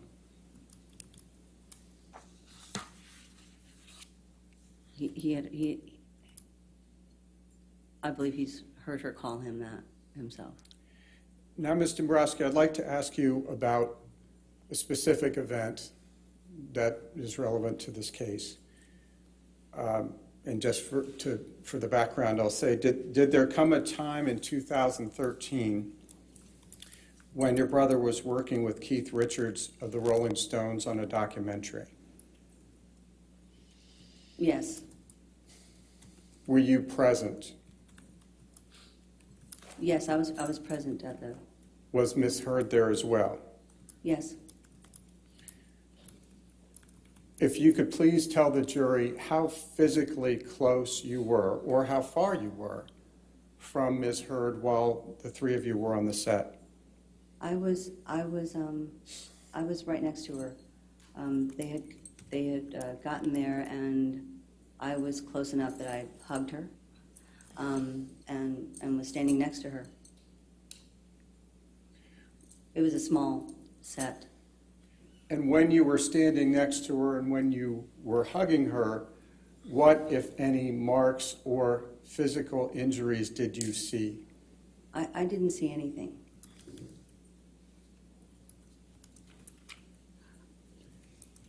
Did you observe your brother's interactions with Ms. Heard while the three of you were on the set?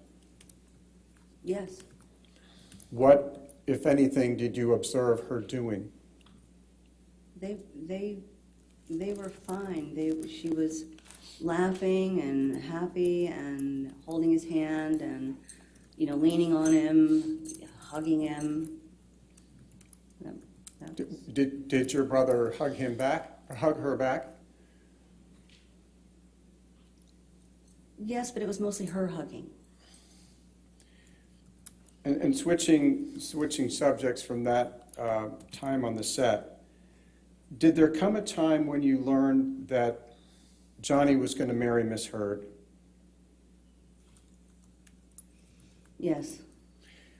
And this is a little complicated, so I'm just going to ask you in a narrative form. I understand there was a wedding, and that there were a couple of ceremonies. If you could just please describe that to the jury. There was a wedding celebration that was put together on the island. So they had a wedding ceremony on the island. But prior to going to the island to do that, they actually got married in Los Angeles because they had to get married in Los Angeles because they couldn't get married, paperwork, etc., on the island. So they got married in LA. How did you learn that they were going to get married?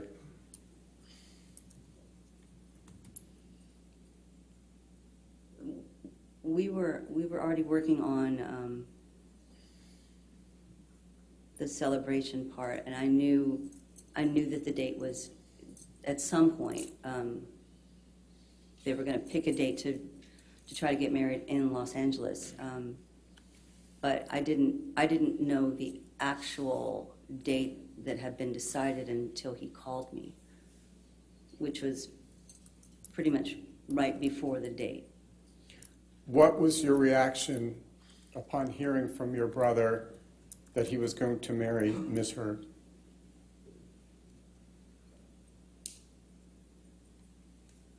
I was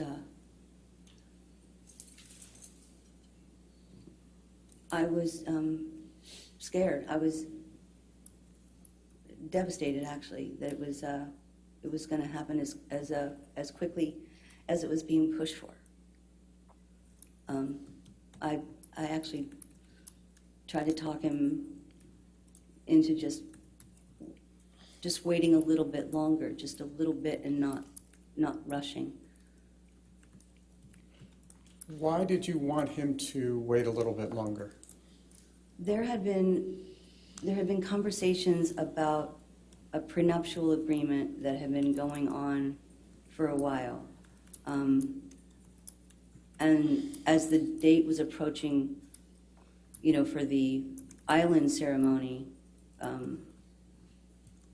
there was no success in the prenuptial conversations. And I knew it was important. His representatives had explained the importance, and I knew it was important to him for his children. And we were rushing to do something without his children being protected.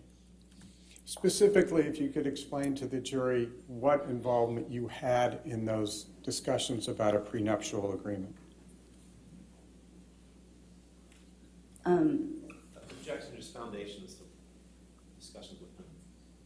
She's testified about her... I'll allow it. Go ahead. Thank you, Your Honor. I think, what was your involvement in the discussions involving a prenuptial agreement? Mostly it was, I spoke with the attorneys and the representatives so that they explained the importance of it and they explained the reasons behind it. Move to strike hearsay. I'll allow it. That means you can keep going. Okay, so I'm sorry. So that we could have further conversation and with Johnny and there was an attorney that they coordinated with for Amber. So that was where I was involved in the coordinating that part. Which side wanted a prenup? Johnny's side wanted a prenup. And I believe what you said may have gotten lost. Why did Johnny's side want a prenup? Well, the prenup was to make sure that his children were protected. That's Jack and Lily Rose? Jack and Lily Rose, yes. Did your brother and Ms. Heard ever sign a prenup? No. Why not?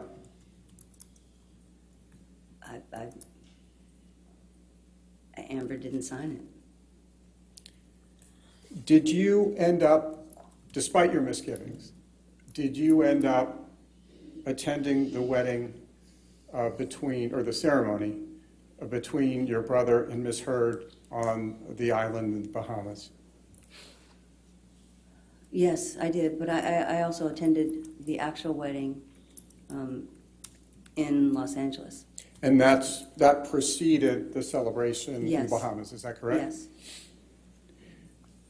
Did you have occasion to speak with Ms. Heard either at the ceremony, the formal ceremony in Los Angeles, or the celebration in the Bahamas?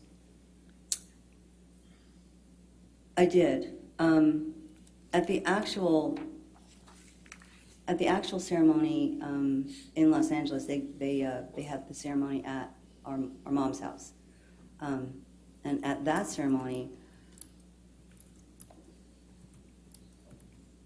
I didn't have occasion to really speak with Amber. She, Rocky, and Whitney, I don't believe wanted necessarily to speak with me on that day. I did, after the ceremony was done, I was standing not far from them, and they were having a conversation.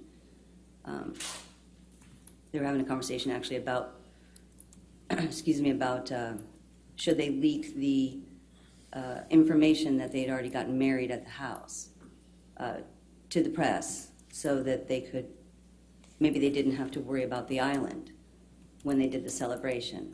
And Amber actually reached out to me and said, because I was standing 7-8 feet away from her, asked my opinion, what I thought about that, which I basically said I didn't know why they would do it, since all the information for the island was already out, and it wasn't going to help them. I didn't know why they would want to leak it at all, but it was up to them. I saw her on the island as well, but on the island she was actually extremely friendly when I got there, because if I'm honest, I debated going. I didn't really want to. I almost didn't, but I took my dad. Dad wanted to go, and I wanted to make sure that I showed up anyway, because I wanted to make sure that, honestly, that my little brother would know that I was always going to be around no matter what. But Amber was extremely friendly and thanked me for coming to her special day. It was a very big day for her. Can you remember any other interactions you had with Ms. Heard or your brother on the island at the celebration?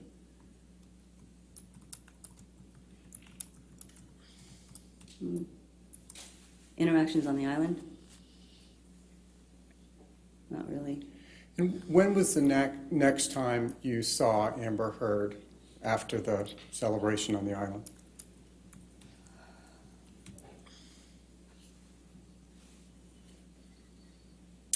It would have been when she came back from Australia.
we ready for the jury? Okay, we ready? Yeah.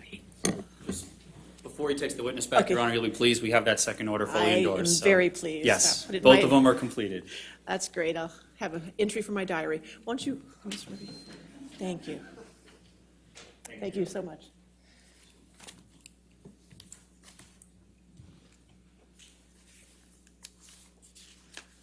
Thank you, Your Honor. All right. Yes, sir? Yes, we're ready.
All right.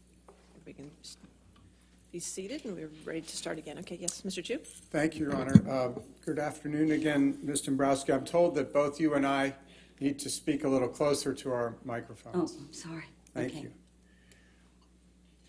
And when we took the break, I think you had just testified that the next time you had seen Ms. Heard was when she had just returned from Australia.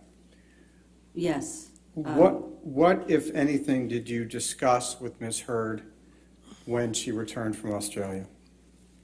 Excuse me, we met for dinner a late dinner, and she was telling me that she and Johnny had a fight in Australia, and I was trying to talk to her about the idea that that kind of fighting is not normal. It's too much, you know.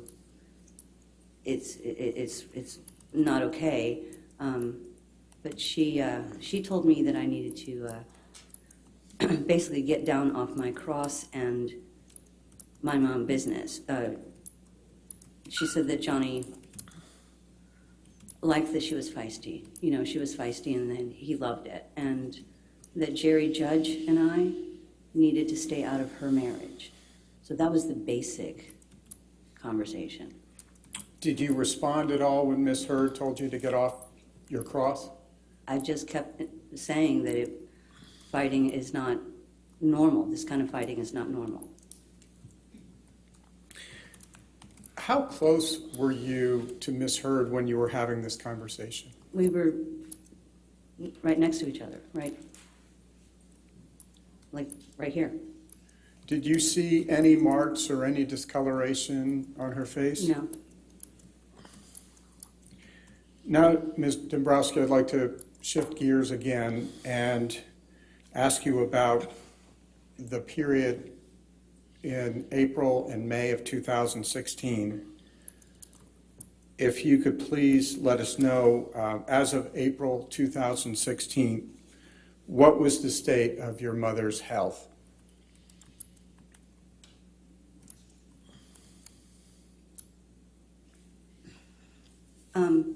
Excuse me.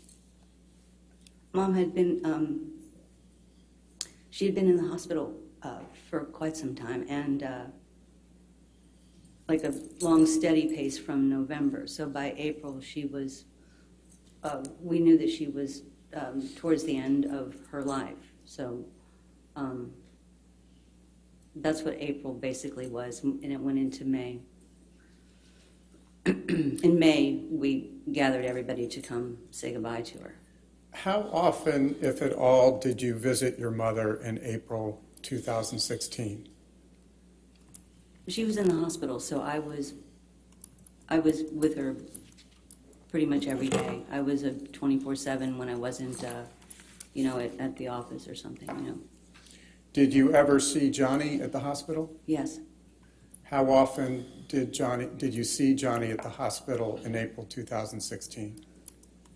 I don't know how often I saw him. I mean, he would come and see her, regularly.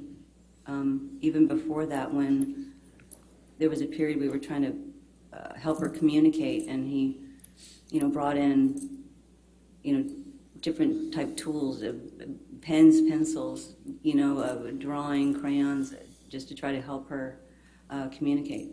He came as often as he could. He was there quite a bit. And when you said you called the family together in May, would you please explain what you meant? We were told by the doctors that Mom was at a point where there was nothing else that we could do for her, and so that we should start calling anybody that wanted to, come and spend a little bit of time and say their goodbyes. So we did that. We did that in May. But, And moving ahead to May 19, 2016, what was your mother's condition that day? she was basically in a coma. She was medicated and just on machines, life support, where it was slowly going away on May 19th. How do you know that? I was with her. Did you see your brother in the hospital that day? Yes. What happened the next day, May 20th, 2016? Well, Mom passed away that morning. We had all the family was there. Johnny was there with his kids until the wee morning hours of May 20th. My kids, my sister, we were all there spending our last bits of time, and everybody else had gone home. And Mom passed away probably a few hours after that, maybe 5-6 hours after that. Who was with your mother when she passed? I was. Who, if anyone, told Johnny that your mother had passed? Sorry. Take your time. I did. I called him and I called my our other siblings to tell them. And I'm sorry, I know this is painful. How did Johnny react when you told him that your mother had passed? Well, he was sad, but there was also there's a relief that suffering is done. So.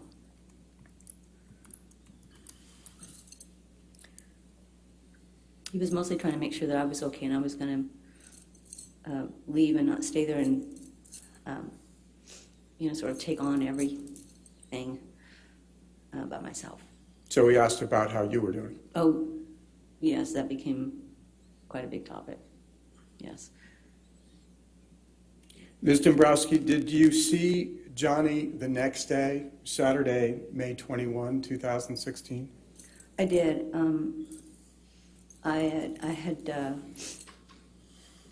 I'd gone to his house the night we lost Mom. I think we all kind of gathered our children, right? And I had my sister with me, so I had driven her back on the Saturday, and we were going to go to the funeral home. So I was while I was waiting for her, I went to go check on Johnny and see if he was okay, and wanted to go. And did you check on Johnny Saturday morning, the 21st? Yes. I went to see him because he was. We had talked about maybe he would also go to the funeral home, but when I got there, he seemed upset because he and Amber had been fighting.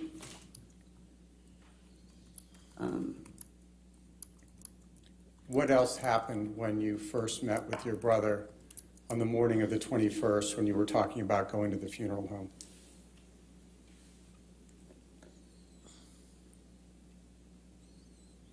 I went to go see if he was going to go with us. I got there, he was upset. Excuse me, because they were fighting. I got upset because of the day that was chosen to fight. But I went ahead and left and went to the funeral home with my sister, and then came back that evening. Why were you upset about their fighting on that day in particular?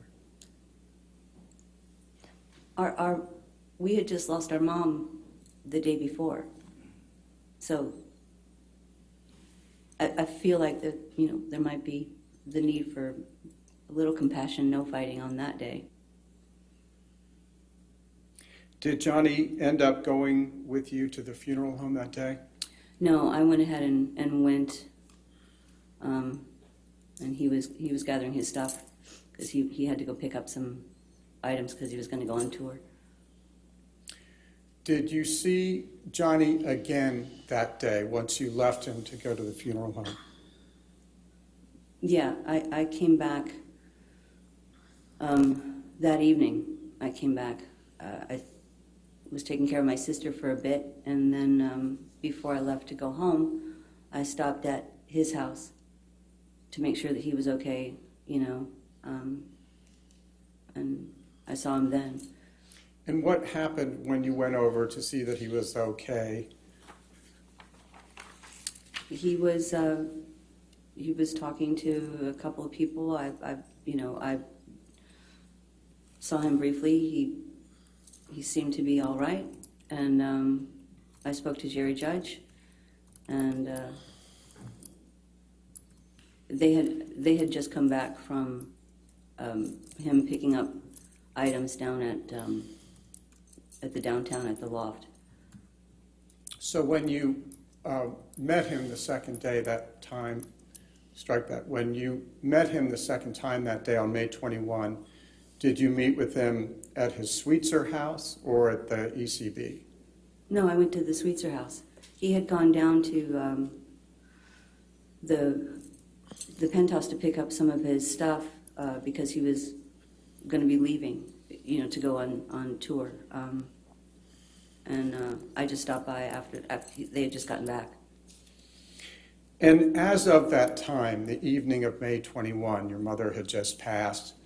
What plans, if any, had been made for a funeral service for your mother? We hadn't made any plans for a funeral service. We wanted to wait until we could get, all the friends and family, because we weren't expecting the date necessarily. But we wanted to wait till we can get all friends and family to come together to have more of a dinner, like a celebration like Mom would want at her favorite place. So we waited. We decided to schedule it like a month or so out instead of immediate. So you had referred to your brothers having plans to go on tour that next week, obviously not knowing that his mother was going to pass. Right. What, if any, other formal events had been planned for that next week before he was going on tour? Well, he had the premiere for Alice that was on the Monday night. Mom passed on Friday, and the premiere was Monday night. And then he was going to take a flight after that, immediately after the premiere. He had to get on a plane to go to New York to meet the band and go on to Europe. And when you say Alice, just so the jury may understand, if you could please explain to them what Alice is. Oh, I'm sorry. Alice, and I'm so sorry right now. I don't know if it's Alice Through the Looking Glass, maybe was that one's name, or the Alice in Wonderland Disney series, where he played Hatter. And so that premiere for Alice in Wonderland was going to be on Monday, And what day was Mr. Depp planning to go on tour with his music band? But he had to be there Tuesday morning. So we had to schedule it. It was very tight. We scheduled a plane for him immediately after the premiere. He would get on the plane. So he was expected to leave on Tuesday. So how long was he supposed to be on tour? I believe it was a couple of months, something like that. Going back to the premiere, how, if at all, did your mother's passing affect the premiere of Alice in Wonderland?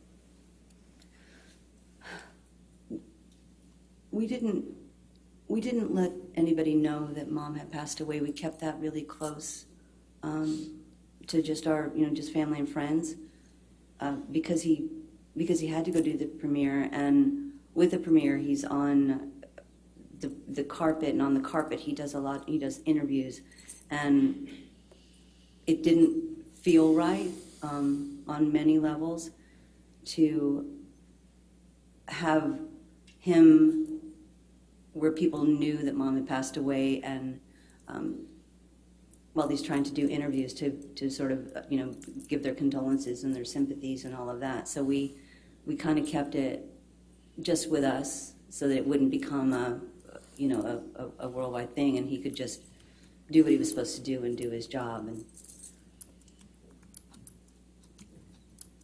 Did you think he could handle hearing all that sympathy at the premiere?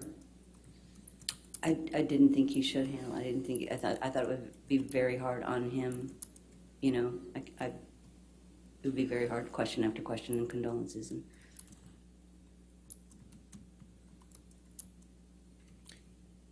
Did there come a time when Ms. Heard filed for divorce from your brother?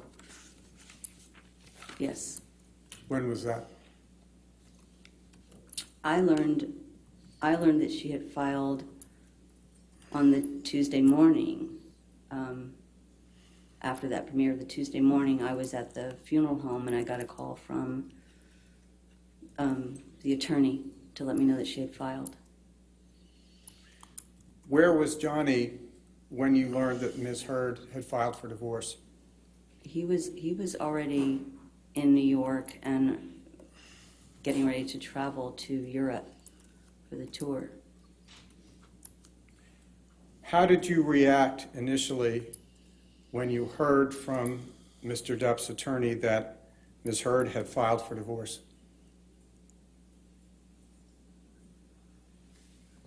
I mean, I think understandably, the timing of this, it made me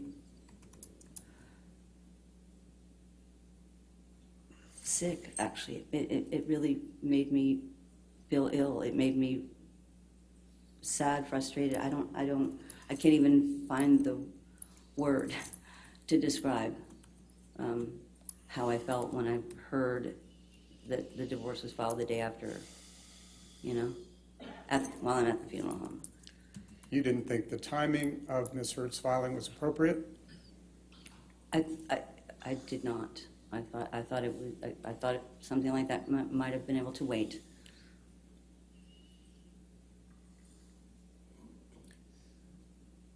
Did there come a time when you learned that Ms. Heard had also filed for a restraining order against Johnny? Yes. Yes, I think I heard that also from the attorney. I believe the day before. It was a Thursday, I think.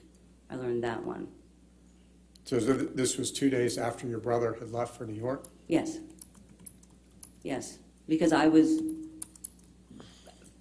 shocked at that. I was shocked at that, and concerned that he was out of town and didn't know if he needed to be there. He was gone, and I was asking the attorney, and they said, no, he doesn't have to be there. No one has to be there. Amber won't be there. No one will be there, just attorneys. It's a very simple process. Did Johnny attend the restraining order hearing? No, he was not in town. He wasn't in the country. Did you see any press coverage of the restraining order hearing? Yes, I did. Would you please tell the jury what you saw or read? Objection calls for hearsay. Not asking for the proof of what was in the articles. It's a present sense impression. Relevance. Why is it relevant? All right, I'll sustain it to hearsay and relevance. Okay. Did you see was there press coverage of the hearing? There was a tremendous amount of press coverage. Did you read any of it? I did read some of it. I saw some of it. Putting aside the truth or falsity of what you saw, what did you see? Relevance Why is that relevant? and hearsay. Was the All right, I'll sustain the objection. Next question. Okay. How did you feel when you read the press? Relevance. How the witness felt is irrelevant. What's the relevance, Mr. Shea? I think it's relevant to her testimony, Your Honor, but I can move on. Okay, I'll sustain the objection. Next question. Moving ahead 2 years in time, did you see Ms. Heard's Washington Post op-ed when it was published in December 18, 2018? Yes. What did you think Ms. Heard's op-ed was about? Relevance. It's entirely relevant. They're trying to argue somehow that people didn't understand what the op-ed meant. We heard an opening where there was... I want you to approach, Yes, Your Honor. please.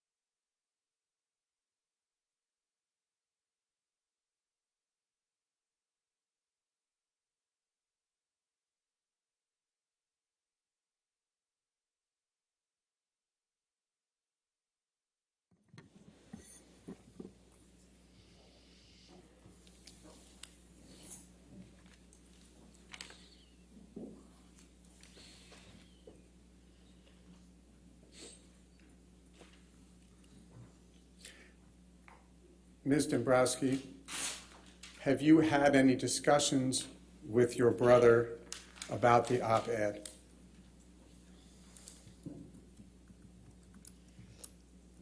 Yes. I Object to anything after the yes is hearsay. I'm not sure if it is or not. It's a yes or no question. Okay, all right, next question.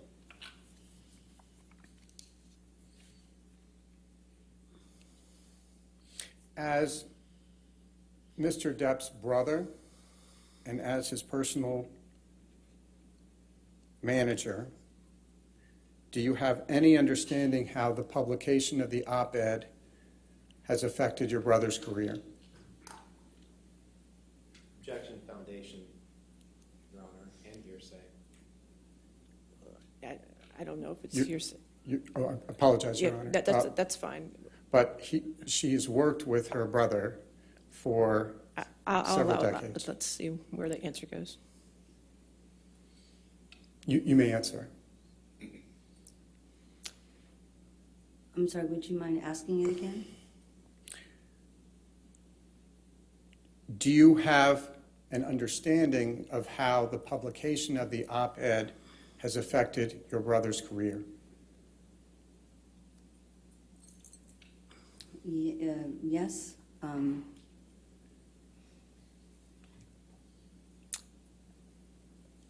The op-ed, the op-ed is written with the way it was written, the wordings within the op-ed make it very clear of a time frame. Director, to answer that question again, maybe you should ask it again. How has the publication of Ms. Heard's op-ed, putting aside for a moment its relationship to your brother, its references to your brother, how has it affected his career? I believe there's a negative effect on anyone's career when there's accusations, you know, as there have been. How has it affected him personally?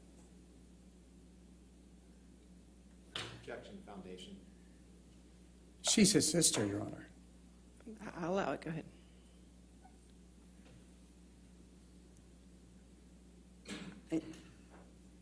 Personally, I know he doesn't want people to feel that he could ever be that type of person, which he isn't.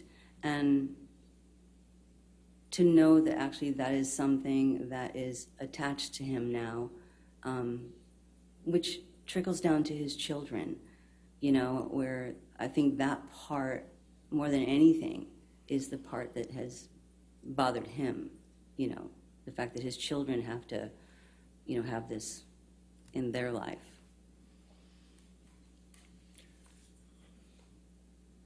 Ms. Dombrowski, do you believe that your brother physically abused Ms. Heard? Objection, Your Honor. Relevance, foundation. I'll sustain the objection.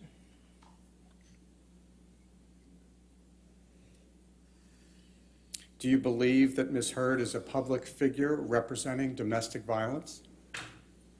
No, I don't. I believe the opposite. Excuse me. I'll sustain the objection. Thank you, Thank Ron. you. You can strike that answer, please. Thank you.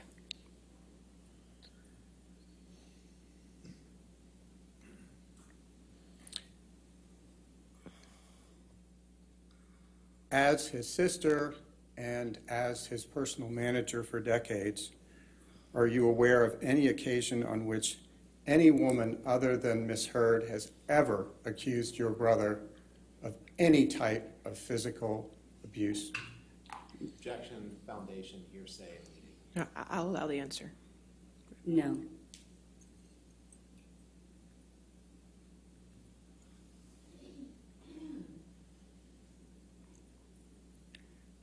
How has Ms. Heard's op-ed impacted your life?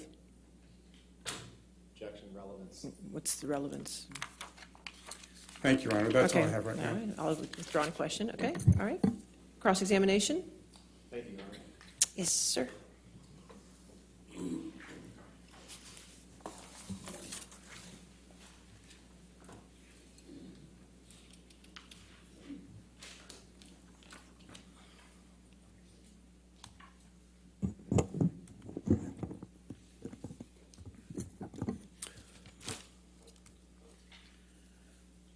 Good afternoon, Ms. Dombrowski. Good afternoon. So I believe we covered some of this, but just want to make sure. So you're employed at a company your brother owns, right? Yes. It's called Infinitum Nile? Yes. Is that right? And it's Mr. Depp's production company? Yes. And you're the president of that company, right? Yes. And that is your only source of income, correct? I have other projects that I work on the side. It's your only job, right? It's my full-time job, yes. Right. And job-wise, you don't have any other sources of income other than Infinitum Nile, right? Other projects, I have the opportunity with other projects to make more money. Okay. All right.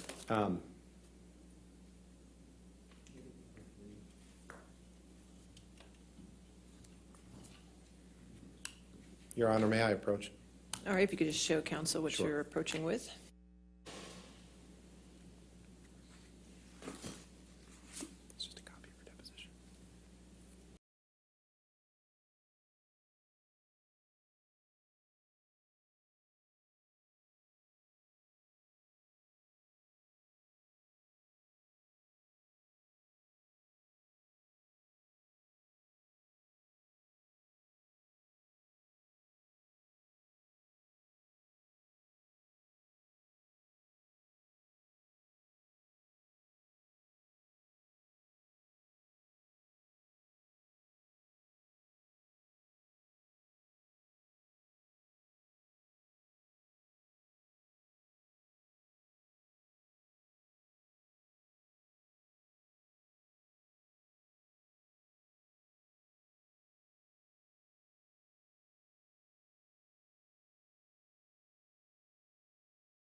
All right, so you're moving in 214, we'll receive it redacted? Yes, Your Honor. Correct?